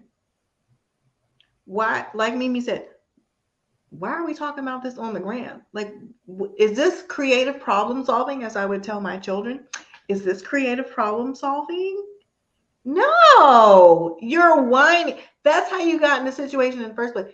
If you have 0 coins, you have 0 equity available on your card. If you were dumb enough to give your child access to the card, no. What did he steal it? It wasn't a credit card. Well, listen, I don't know. Was it a credit card or a debit card? Can you pay your rent with a credit card? It doesn't matter. At the end of the day, that's your child. If you can't trust your child with, for emergencies or whatever it may be, that's a whole other. He got to get a rush card. Like, you're not going to have access to my actual money. Okay? Yeah, you need prepaid. Right. And listen, a Cricket card or whatever the kids are using now. You don't have access to my actual coin. No. Now I don't even understand how the dude ain't return it. Listen. Look, as a resident professional stylist, I don't want you shopping on that site anyway. So I prefer that we have a conversation about responsible purchases. If you have access to my actual coin, that's on me. Then that's on me. I'm not crying to anybody but the good Lord, because I'm an idiot. Because I'm an idiot. It's on me, not my child. Now, my child is clearly whooped and has poor taste, but I'm not going to blame the child. It's on me to pray about it. I need to repent. So listen, hold on for a second. Listen, we gotta move on. But here's the thing, JoJo. What we do at the end of this segment is we allow our guests to give their recommendation, their one recommendation for the people. So I want to give you some space to give your one recommendation for the people. It could be anything, what we should be listening to, watching, doing, breathing, eating, whatever. But if you don't mind, roll with us into the next segment. Let's keep this energy going. I would love to. So before we go into the next segment and set that up, JoJo, what's your one recommendation for the people? My recommendation, I'm going to give you an adult recommendation and then a JoJo recommendation, because sometimes those aren't mutually exclusive. My adult recommendation is going to be this holiday season. The world is crazy. Don't go into debt. Enjoy experiences this holiday season. Enjoy your family. Enjoy your relationships. Don't try to impress people. Don't overdo it. Be conservative. You don't know what's going to happen in 6 months. Just enjoy the experience of your family, your friends, and the experiences that you have, and get creative about creating that, whatever that is. It might be, a gift under $5. I don't know. A potluck. Experience the holidays, experience the end of the year in a way that's not putting pressure on you in January. My JoJo is gonna say. JoJo said, fuck the one. Oh, well, sir, I feel seen. It's okay, John. This joint going in anyway. This joint is like, man, you know what? I would say, tell each of you on here with us right now, cackling, having fun, sipping with us. Tell 5 people about what you saw here tonight. Mm-hmm. Tell 5 people, DM them on LinkedIn, on Instagram, all of your networks, your family threads, the threads that you muted on WhatsApp. Tell 5 people minimum about what you saw here tonight and get them to join us next, or join these folks next time. That's what I want to do. Hey, listen. That's what I'm talking about, JoJo. Yeah. There you go. Right here on Straight No Chaser podcast. Just for guys trying to solve the world's problems, one drink at a time. Thank you for joining us. Please like, share, subscribe. All of the above. We are available on Spotify, iTunes, Apple Podcasts, wherever you get a podcast, you can get this podcast. So that said, we're going to keep this thing rolling. JoJo, you're going to continue to join us here. We're going to keep it moving. Yeah. Basically, I need more wine. We got a lot of feedback about the relationships. I think we need to get back on that. Yeah. Clearly it's friends giving and the spirit, and for those that are joining us, just kind of go around the horn. You got John here, John Fire Ali. You got Big Ox who's in the building. You got Rasheen who's in the building, and we got a couple of special guests in this mother sucker. And woo, if you can see them, you'll be like, man, I need to watch this more often. They may not be here, but you can watch us, and it may not be as pleasant. But we got JoJo St. Clair and the lovely Mimi Brown, who's been here plenty of times with us. But I'm gonna take us to a space. I just want to kind of paint the picture a little bit and provide some dates. So if you want to write them down, you can. All right, from August 1st to the 31st, that's scouting season. Scouting season. You got to look at what you look, and you got to see what's out there. You got to peruse the environment.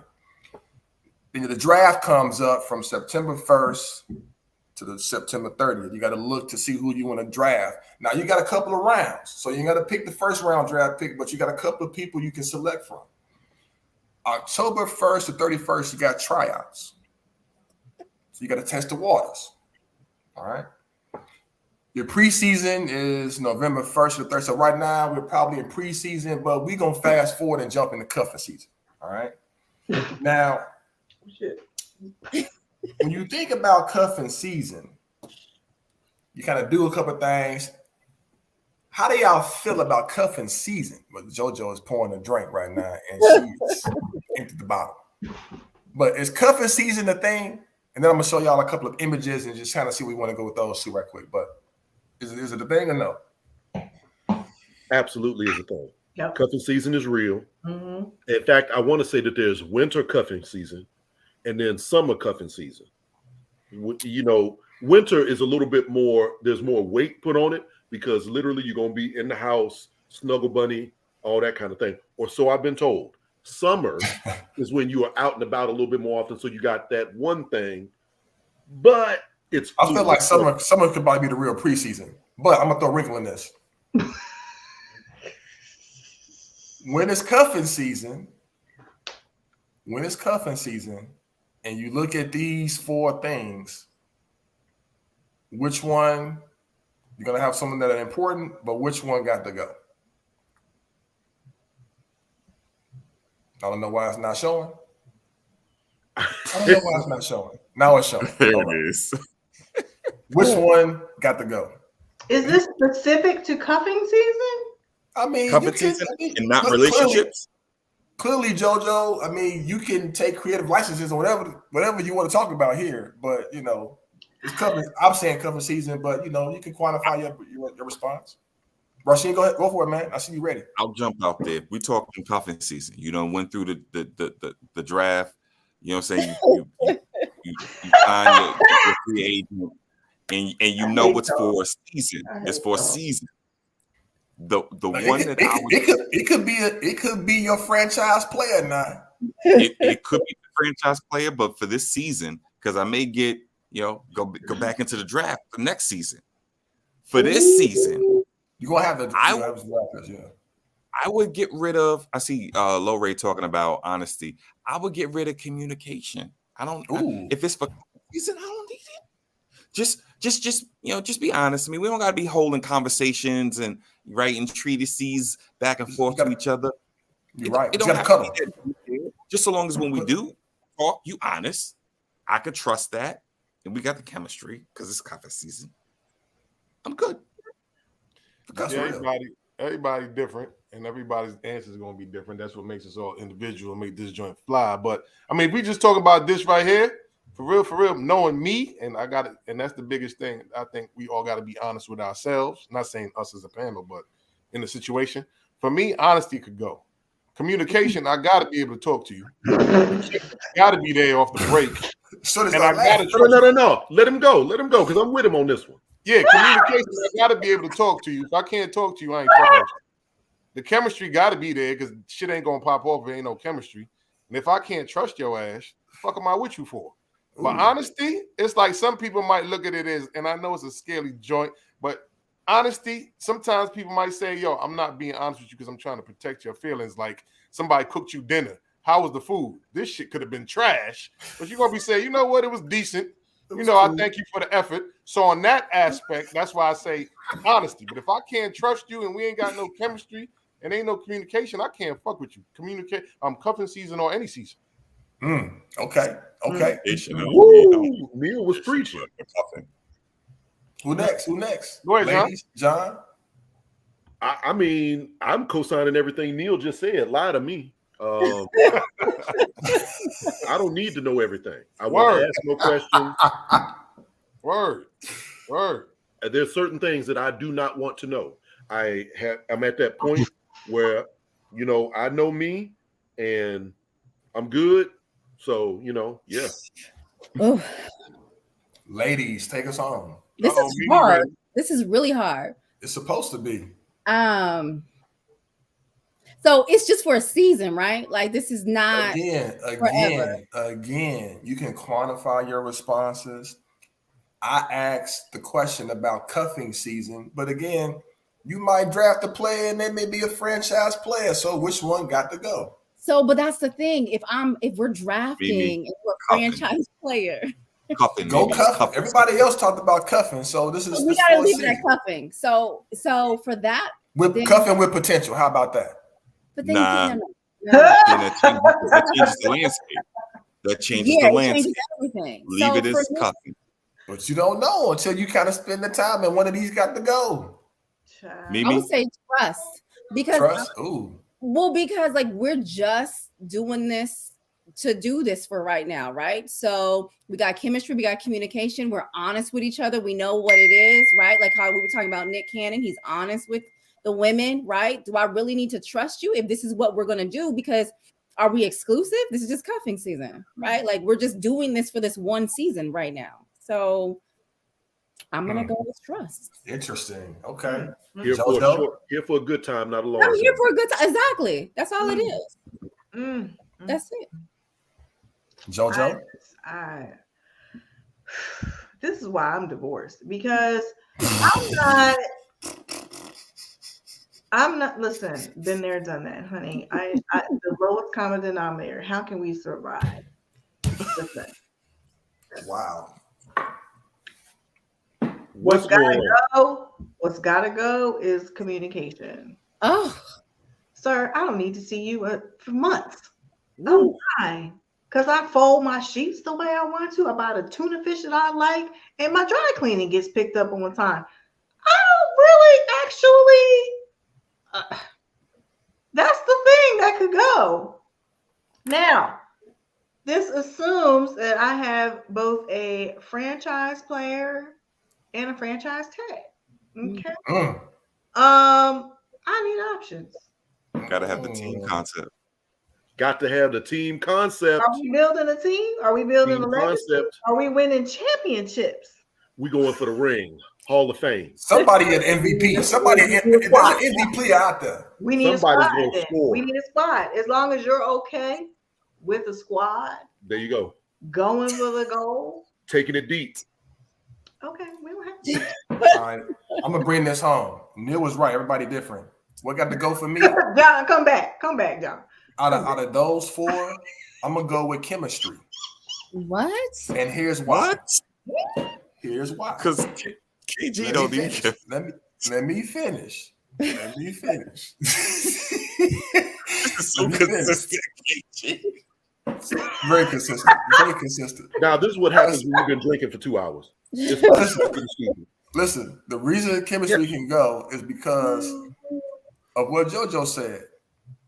If I was in this space and I'm going through cuffing season, I got options. So if this chemistry for this person that I'm cuffing ain't working, keep your ass over there. That's not what cuffing season means. No. Did you not hear me say what I got on? I'm drafted. I got players. I'll draft first round, second round, third round, fourth round, fifth round, sixth round, seventh round, eighth round. Things. Cuffing season is when you cuffing somebody, not when you got. No, yes. It means I am cuffing. No. Not that I cuff someone. I am Right. cuffing. It means I'm So spending time. This is why we're failing as a people. You were saying multiple people.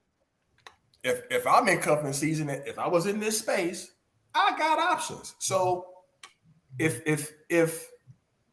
somebody that I'm with and we don't have chemistry, like I gotta be able to talk to you honestly. I gotta be able to have some trust in what we're doing.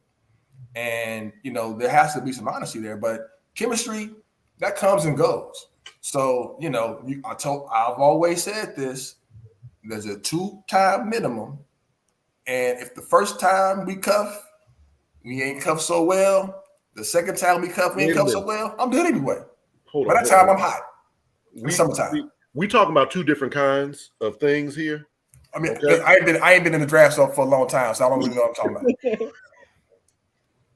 But the basic of all of this is chemistry. Because then how do you find someone that you? Because I had a conversation.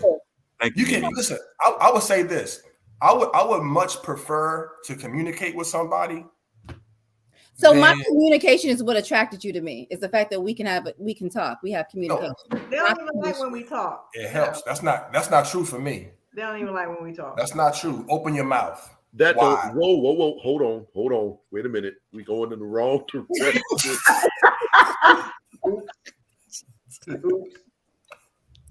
Yo, y'all got me here sweating. Listen, leave me alone. All right. I got one more. All right, pick this.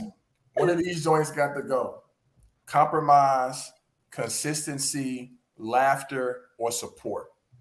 Which one got to go? Damn. Now we're still sticking with cuffing season. Yes. Actually, you know what? No, let's take it a different way. This is just whenever. Somebody that you love, somebody that you really want to be with. Relationship. Which one got to go? Compromise. What? Everybody has to talk at the same time. We on the podcast. Compromise. All right, so elaborate. Compromise got to go. I have found you don't have to compromise on anything. That person should be getting everything that they want. You should be getting everything that you want. And somehow it matches. And if it don't match, you got to split and keep working at it. But it is possible. It's out there. I have experienced it. I know. There you go. Shit, I'm with John on this one. Shit, I might have to agree. Not even I totally agree with you, John.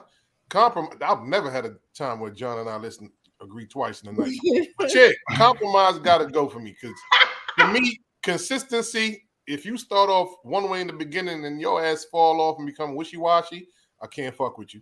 Mm-hmm. If you ain't supporting me, if you ain't, to whatever level, you ain't even got to hold me down. Just verbally, like show me support in whatever I'm trying to do. That's going to be a problem.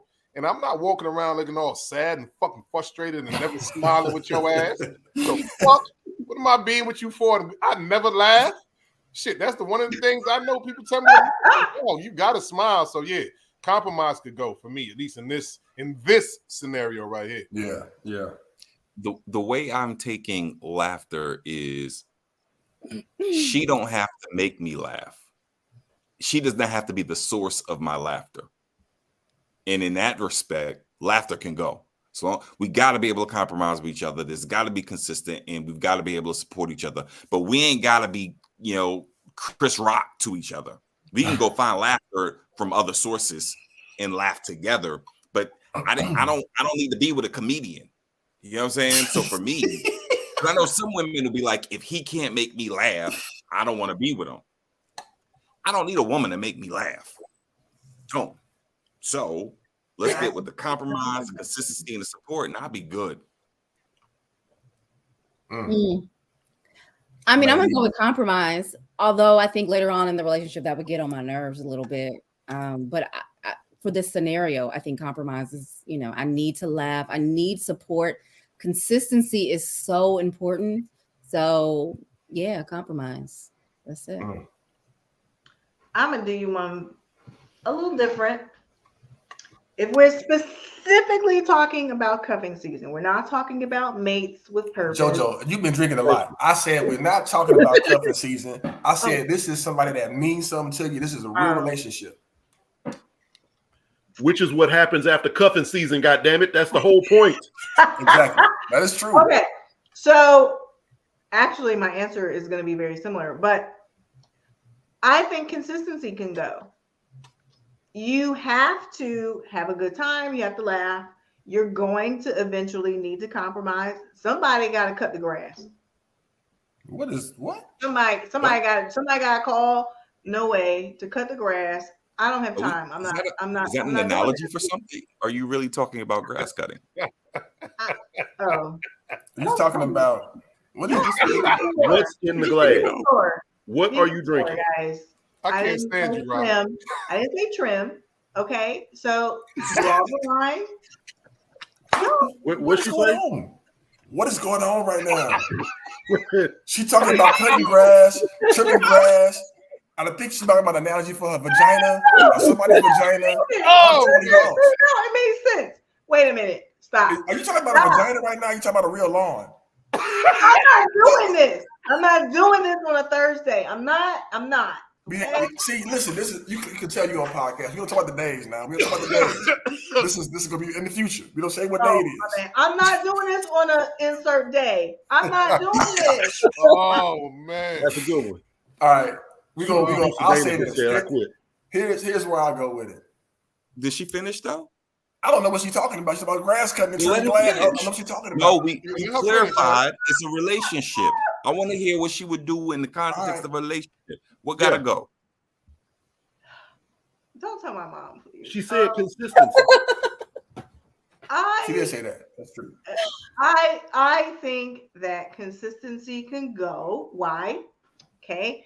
Why? Because if I have all these other things, if I feel like you're team me, you're willing to bend when I bend, if you're supporting me, if you're here for me, keep going there, if we can laugh at each other, if we can laugh in the middle of stuff that gets a little crazy, especially after 40, y'all know what I'm talking about. Then I feel like, yeah, you don't have to consistently show up. If sometimes you have a bad day and you're not, like, that's fine. It's fine. But answer the call, okay? I feel like there's a point where consistency can be, you can fudge a little bit on that. But what I need you to do is be there for me, have a good time with me, and be able to support and show up for a way that maybe you take a back seat sometimes and you're good. We're still good. But also cut the grass. Got to. Which one are you talking about here, JoJo? I got to understand. Wow. Are we ready for the next question? Okay. Well, I'll say this. I know what not because she did not answer. I know what lawn she's referring to. Okay.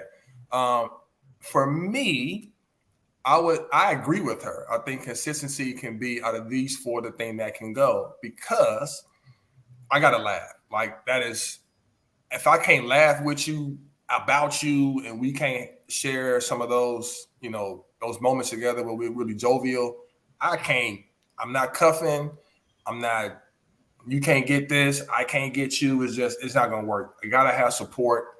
I'm a black man. I mean, we all need with black women. We all need that with one another. I'm gonna go with compromise. I mean, in my opinion, that supersedes consistency, because if you can compromise, then in many ways, I understand that will happen more frequently than you being consistent. So if you are consistently an asshole, I don't need that. I need you to compromise, change your behavior a little bit. So I'm gonna go with consistency can get the boot for me. So there you have it. Now I'm gonna cut this thing off so the people that can see that somebody unshared it. So the producer's like, that's enough of that. Let's keep it moving. I heard it in my ear.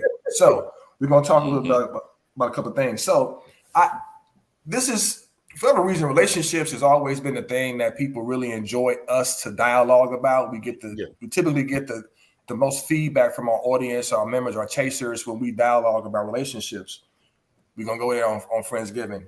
So there's been a lot of dialogue, a lot of stuff out there in the interwebs around things that people expect. There was a post that a woman made where she said that she has an expectation for when she's with someone. She numbered a list of things that all the men that she deals with, they have to do for her, or yet they will not have a chance. I'm going to tell you what this list comprised of in their order. Number 1, the man has to pay for all the dates. Number 2, the man has to pay to get her nails done. Number 3, the man has to pay to get her nails done. Number 4, the man has to pay. I put Uber. I don't think that's right, but I put Uber. All right, number 5. He has to Uber her wherever they're going if he ain't getting whatever. She's low vibrational. Number 5, the man has to pay for her wax. And number 6, and lastly, the man has to pay for her rent. Is this a realistic expectation for a relationship? And I would love to hear from the ladies first, because she one of y'all. So do y'all align with this thought process on her priorities in order in terms of the dates being number 1, her rent being number 6, and Uber being number 4, and she puts the wax below her nails and her hair? Come on now. Yeah. Help us understand your sistering. Yeah. Help us understand your sister. Mimi, please go first. Because you look so perplexed. Okay, wait. So is this the order of importance for her that a man must? She put a number. Okay. My assumption, you could have put a dash, you could have put a dot, anything. You put 1, 2, 3, 4, 5, 6. So I'm assuming that it's in numerical order to show order of importance. So rent was where? Number 6. I think her order, her thinking is wrong. I mean, which part of her thinking do you align with? Her order, the order in which she put those things. I think if a man is going to do some of those things for you, rent No. This is her expectation for all men. Okay. So again, my question is, what part of her thinking do you agree with? I agree with her. Oh my God. All of it. All of it. I think a man should do all of it. I'm being honest. I think a man should do all of it. I really do. I mean, there are some things on her list that are on my list, but yeah, I definitely think, that there's nothing wrong with a man doing all of those things. Doing or expecting that a man does expecting. Doing, expecting, all of it. That's different though. Really? Doing like an expectation is kind of like the whole, we in the previous episode, we discussed a conversation. We had a conversation around if people are at a dinner, does your woman make your plate, right? Okay. If she didn't, and the person brought it up, one of our guests said that they would put the person out on the curb. That was me. I'm saying it for the people who looks. This is a different episode. Goddamn, you already know how this works. So. You show the page now. Don't show the page, everybody. Don't show our drawing page, everybody. We working through some stuff. Listen. So, some slack. Yeah. What you're saying. But you know what I'm saying? Like that's a little inconsistent, a little bit, right? No, I mean, okay, I see what you're saying. Expecting and doing are two different things, but I believe that for me, I expect a man to do those things and should want to do those things. That's just how I see it. JoJo, if you got the same thing, we can kick you off too right now. Go ahead. I'm sorry. I said that out loud. Slightly different perspective. Okay, keep drinking now, JoJo. I can drink with you. Keep going. Everybody's entitled to their own preferences. Of course. Somebody out there will do everything that she's asking to do. Just because not you, KG, but whoever is. Are you asking for JoJo, or are you waiting to give her a turn? No, JoJo was sipping on her drink, and I just chose to slip in there. Okay. Yeah. You did what? Answer the question. Slipping where? What you slipping? What'd you use? Did you use protection? Were your feet wet? Answering the question.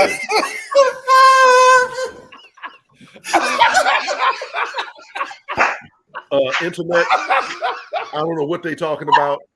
Everybody's entitled to their own preferences. Yeah. And by all means, somebody out there will pay for your hair and your nails and get you Ubers to and from. It just would not be me. That pause there. That pause was wow. I'm gonna save you, John. So here's the thing. Don't save them.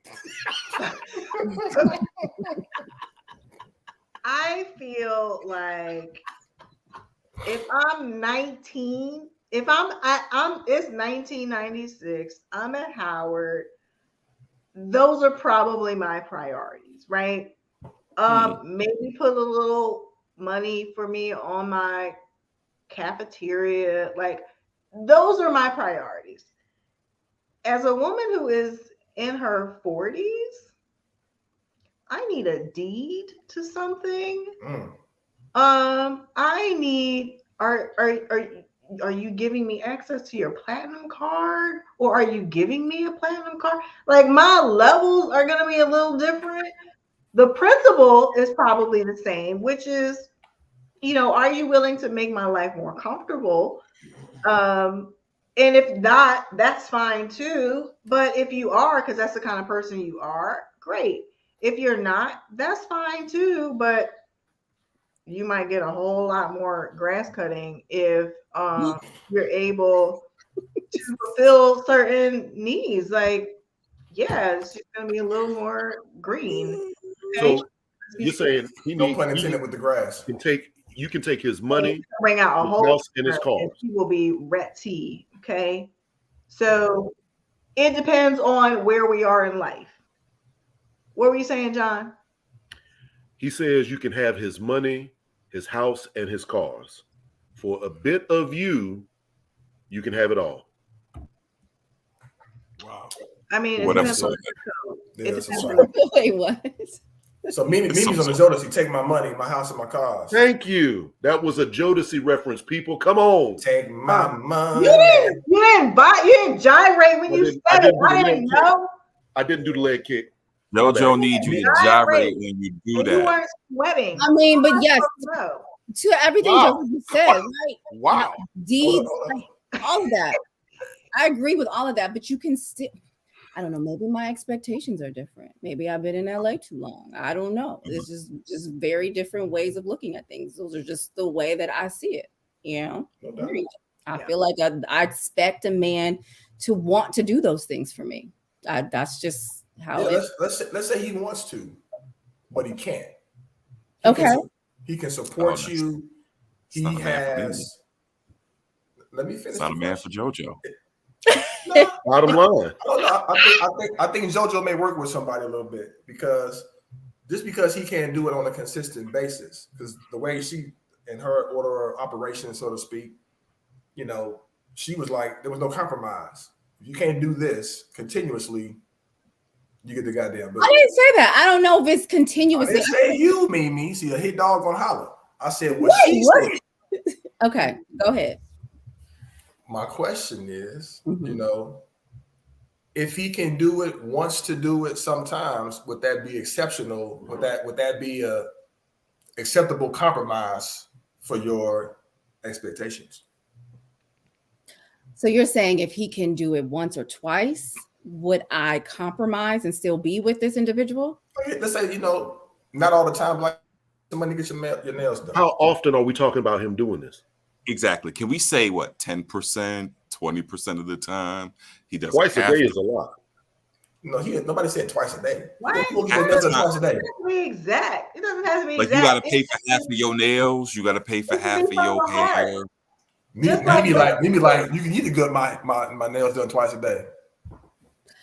I don't know. I just feel like a man should consistently be able to do these things. That's just how I feel. Sorry. I mean, there's buts, ands. That's just period. I just feel like a man should be able to do these things. You ain't got to explain nothing, Mimi. That's how it is. That's just how I feel. Well, everybody has their expectations and things that they expect or that they would desire, so on and so forth. She's totally in the right. Now, what I am a little curious about, she was a little bit furry about the upper lip. So I'm just curious, what kind of modeling does the meme maker do? I didn't show that for a reason. It's less about less about what the individual looked like and more so about the content. But she had a lot to be desired for sure. Okay, cool. I do want to ask a question in the same vein. Clyde burns like Wolverine.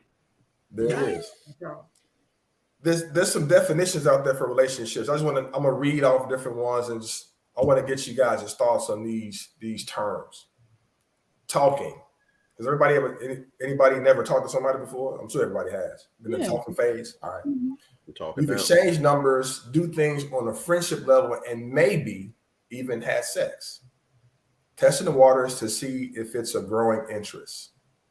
Do we align with this definition? Do we look at it kind of like that's a little off, or what? That's all I'm talking. That's the definition. You know, you hear a word and you make the definition. No, because you went blank on. I mean, you went out on my end. I'm saying that's the definition for talking. Yes. Okay. Now I just want to make sure because you went out on my computer. Yeah, I got you. I mean, you know, up the internet.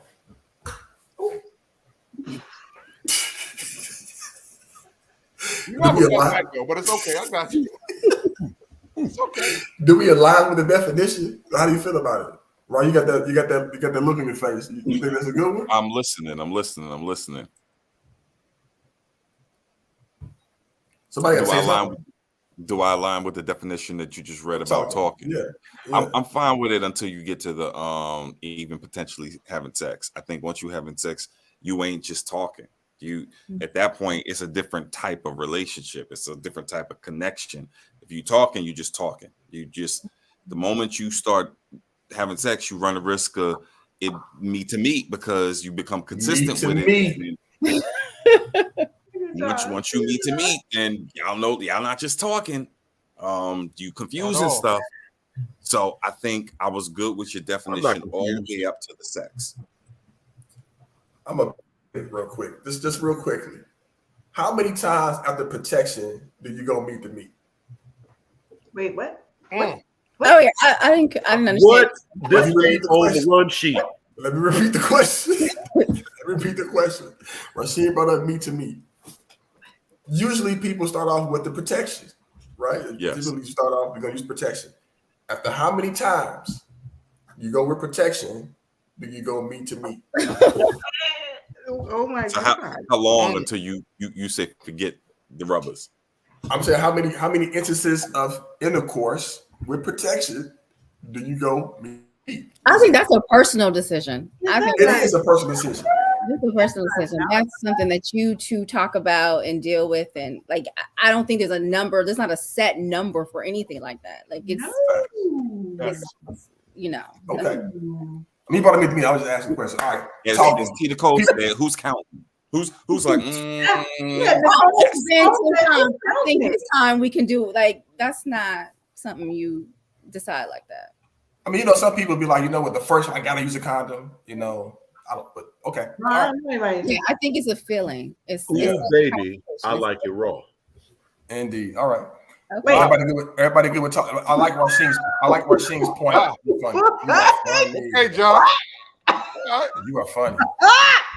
Player. Oh, Rasheen. He said what? Say it again. So for the people. Yeah, say it again, John. Say what you said again. That was, for those who might not know, that was an ODB quote. Just say it again. Not referring to myself. Just say it again. Ooh, baby, I like it raw. With the philosopher, Old Dirty Bastard. Please continue. Yeah. So I like Rasheen's point around. I will not. Keep drinking. Oh, he gonna. I like Rasheen's point around the sex does change things. Does anybody disagree with that? Like, does his caveat change the definition for everybody? Everybody good? All right. What? See, we don't know. Like, dating. I think that you can be in the talking phase and having sex. Okay. In fact, I think you should, because that way, you know from the gate. Too many people have gotten into situations where you really like that person and you like their personality and blah, blah, blah. And then you are intimate and it is trash. You have wasted so much time. If as soon as you meet them, you're like, you know what? I want to knock the stuffing out that Egg McMuffin. Break them off immediately. Then you know. That's just my opinion, internet. Take it or leave it. Right. Always use protection. All right. I'm gonna read the next ones. All right. Dating. We are spending time together doing various activities, movies, bowling, whatever, as friends with the mutual interest in each other, but we still are allowed to talk to other people. Dating exclusively. We are dating. However, we have cut off all of the people we're interested in to focus on us getting to know each other better. Relationship. We have made a mutual agreement to become a couple. It's just you and me, point blank, period. Mm-hmm. Those are all good. I agree with all of those definitions. Every last one. Was there a question in there? It was more of I'm reading these definitions and somebody put this out there to see, do we align with them? Rasheen didn't align with the talking one. So I read the other ones to see kind of how we felt. And I think JoJo has a perspective that she like to share with the chasers and the people that are listening to the podcast. I need you to clarify a little bit. Please do. Come on. So clarify the word for me again, because I want to make sure before I open my Philly mouth, what am I responding? I think what I'm responding to. So repeat the word. Which one? The definition we're defining. Talking, dating exclusively, and relationship. Right. Okay. You heard it right. So I think it's evolved. So I think that we're talking about semantics for the most part. We're also talking about at what point in life you are.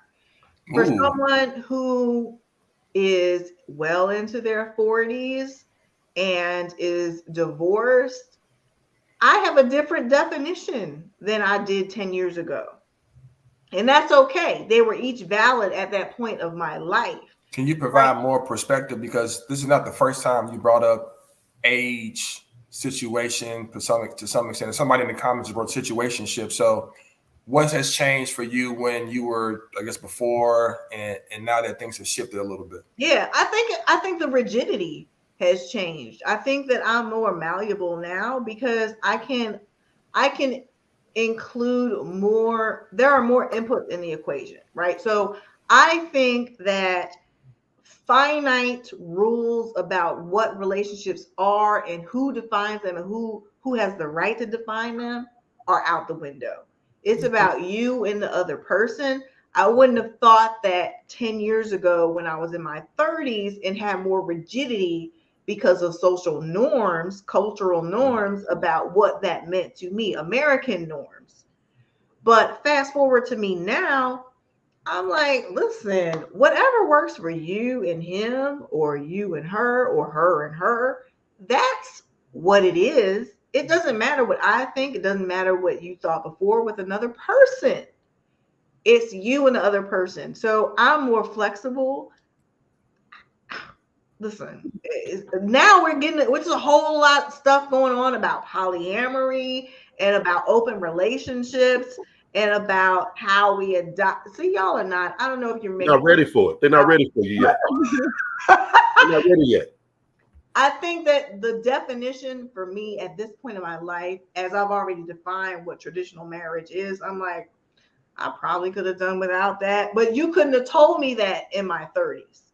But now in my 40s, I'm like, I wish I could have told myself 10 years ago that, girl, you would have been fine if you didn't. And if you did, you were fine too. But now the definition is different. And I think we have to be open and honest with each other and stop trying to impress people and perceptions and manage perception. All of that's out the window. At this point, I don't care. I want to define it for me and him and whatever works for us. And I don't give a damn about what exclusivity or non-exclusivity or time of year or cuffing or not cuffing, like break the chain. I don't know. But I think it's malleable. It's malleable now for me. That's for a lot of people in this stage in life, it might be too. No doubt. Okay, I respect that. All right. So thank you. Okay. All right. So what if? Let's say we're with somebody, you guys are with somebody, and they kind of have like a weird sexual fetish. What would y'all do?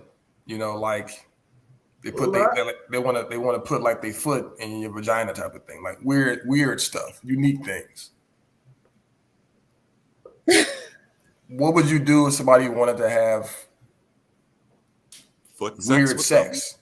Yes. That's gonna be a no for me. If somebody wants to have weird sex, with weird relative. Weird is relative. It is relative. That's why I said what I said in terms of whatever your definition of weird is. Like, you know, man. Mimi said that's a no for her. Can you elaborate, Mimi? Foot in the vagina, that's a no. I mean, everyone, I'm sure people have their weird preferences, things like that, right? It's just how far are we going with those weird preferences? Listen, mine is just kept, I may be down for a little something, but it cannot be something that is so crazy as to your example of the whole foot up there. That's crazy. Who's doing that? This is not porn. We can't. No. But the reason I asked the question is there's something that came out on we don't want to see that meme. There's something that came out on Interwebs where a woman, there's somebody that submitted something. It was like, listen, I found out that I was married and dating my brother, and it's been like 6 years, right? So the question was, would you leave him? Like, what are you gonna do? Like, what if you were in this situation? WTF you do? I think you gotta leave. Now that you know, how do you continue? Even if you didn't know, you know, ignorance is bliss. But now that you know, what? Yes. Stay there. It's an interesting discussion because you've been doing it. You've been happy. And now because you find out this kind of bit of information, does that change your perspective enough to say, you know what? Because all the people that know would be you and them. It's a pretty big information, and if you could figure it out, somebody else can quickly. That's crazy. That's another no. I don't want my baby born with 4 shoulders. So no, this relationship is over. Yeah, but no, you gotta go find with your line, brother. Like, let's figure something out. But no, this relationship is through. Wait, what'd you just say about Line Brothers? I said, can you hook me up with your line, brother? But this relationship is through. She is done. I heard it right. Yeah, pass me off the line. No, I don't my baby born with 9 foreheads? But again, you don't know. Oh my God. In this situation, they were both adopted, and the universe. Now you're talking about they're adopted, so they're not biologically. No. They did a 23andMe. They found out they are biologically related. Same mother, same father. But they didn't keep the kids. They went in their separate ways, and for whatever reason. This sounds like a Lifetime movie that I just watched a couple of weeks ago. Honestly, how'd you feel about it? Ooh, girl. They did a movie about that? It was literally a movie about it. But they have the same mother. Leave it to Lifetime. And they stay together. But literally, you cannot. I mean, now that you know, like you just start looking at that person differently. Like there's just no way in the world you could continue that sort of relationship. Your biological mother and father, now that you know, you can't even enjoy. You can't. It's different. Everything changes. Right. Everything changes. You can't be like, you son of a bitch. Oh, damn. This is nasty. It's like gross. Like you just can't. I don't know who Jim is writing into us from West Virginia, but it's got to stop. Oh God, people! It's been Straight No Chaser, the podcast. We are available on every podcast network out there: iTunes, Apple, Spotify, and we need a recommendation for the people. From everybody, right? From everybody. Yes, that's right. Ladies, go for it. Mimi. Can I do a show recommendation? Yeah, absolutely. So I have been watching this show. It's on Hulu. It's streaming on Hulu. It's called Reasonable Doubt, and it is so good. One of the writers, supervising producers, she went to Howard, Rashida Brady. It's really, really good. All like the episodes are based off like a Jay-Z lyric or a Jay-Z song. So it's really good. You have to check it out. Reasonable Doubt. Are you sharing your Hulu password? Text me if you need it. No doubt. I got you. That's a hard no for me. Don't even come for me. No. I'm already using my sister's. Come on, sir. I didn't ask the question. My recommendation would be for the people would be to number one, follow, share, and subscribe to the Straight No Chaser podcast. Definitely use your voice. It's free to share, literally free to share. So why not do your friends a solid, do your coworkers a solid, and let them know that you have fun tonight. They can cackle with us. They can have fun with us. So share Straight No Chaser with at least 3 people, preferably 5, and follow at District of Her on the grams. Why? Because I don't have time for TikTok. I have 2 kids. Okay, so that's where I am. My recommendation for the people is to make sure that when you have a laptop, you have a power cord. You've been hurt before. Big Ox is with us, and his computer died. His computer died.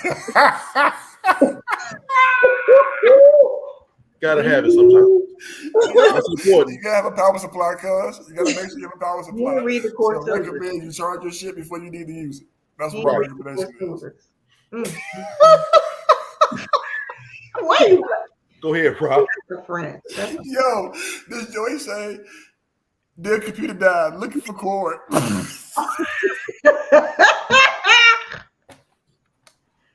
Yeah. I'm in tears. Oh shit! This dude jumped off the podcast because his computer died. He had a long day. Don't do that. You don't know his life. You don't know his life. Oh God. Sorry, Ox. Sorry, Ox. Asia was wondering where he went. Now you know. I'll go next. So yeah, shout out, definitely follow. So you know, we always got to stop talking when KG laughs, because he'll laugh over what you're saying, and then no one will be able to hear you when you stream. So get it out, Cage. I'm good. good. I'm good. Follow, share, subscribe. District of Her IG. JoJo Sinclair is going to put you on, especially if you need to get your style right. The sister, she will get you. She's stylish, and she teaches y'all to be stylish. Yes, follow the sister, and make sure that you are watching Fox Soul's Black Report. That is, you want to get your news from a Black perspective about Black people, about what's going on in Black culture, and you will see Mimi Brown anchoring that bad boy. Every single day. You miss a day, you can go to the website and see the days you missed. District of Her, Fox Soul's Black Report. That's my recommendation for the people. That's love. Thank you. I got 2.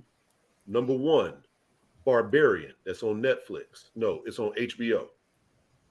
Great if you're into horror movies. Check this out. Barbarian on HBO. I'm not going to give it away. Just watch it. Okay. Number 2, the most important band in the world is a band called SAULT. SAULT. SAULT.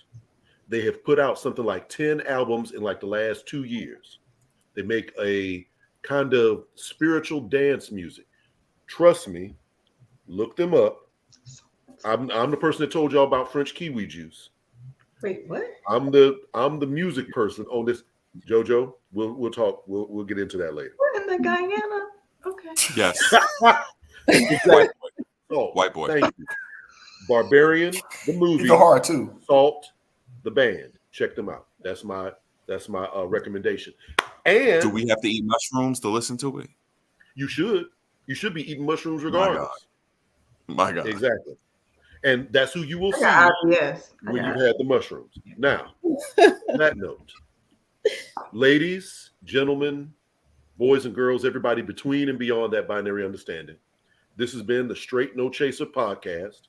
We appreciate y'all for tuning in. Please join us again soon. We're available everywhere. Like, share, and subscribe to us. Hey, write us some emails. Straight No Chaser, the podcast, @gmail.com. Y'all got anything else that you want to get out to the people? Make sure. Oh, of course, we want to make sure that Straight No Chaser, the podcast, is a production. I feel like I'm somehow putting it. Yeah, that's wrong. Go ahead, Rob. No, you got it. You good. No, you're supposed to say okay. You're doing it right. You're doing it right. There you go. Turn on notifications so that you can know when we're going live. Very important. And we want to make sure everybody knows we are a production from super producer Dana Bingham Guanilio of Makeda Filmworks. Please check her out. And our original theme music that we was jamming to at the beginning of the show was produced by Midnight Michael. So, with that said, I think we're about to check out. We got anything else? That's it. What do we tell the people? Thank you. Ladies, thank you. Thank you so much, Mimi, JoJo, for holding it down. Everybody that came on the show. All of y'all for listening. Thank you so much. Please tell somebody about the show. Happy holidays. Happy holidays.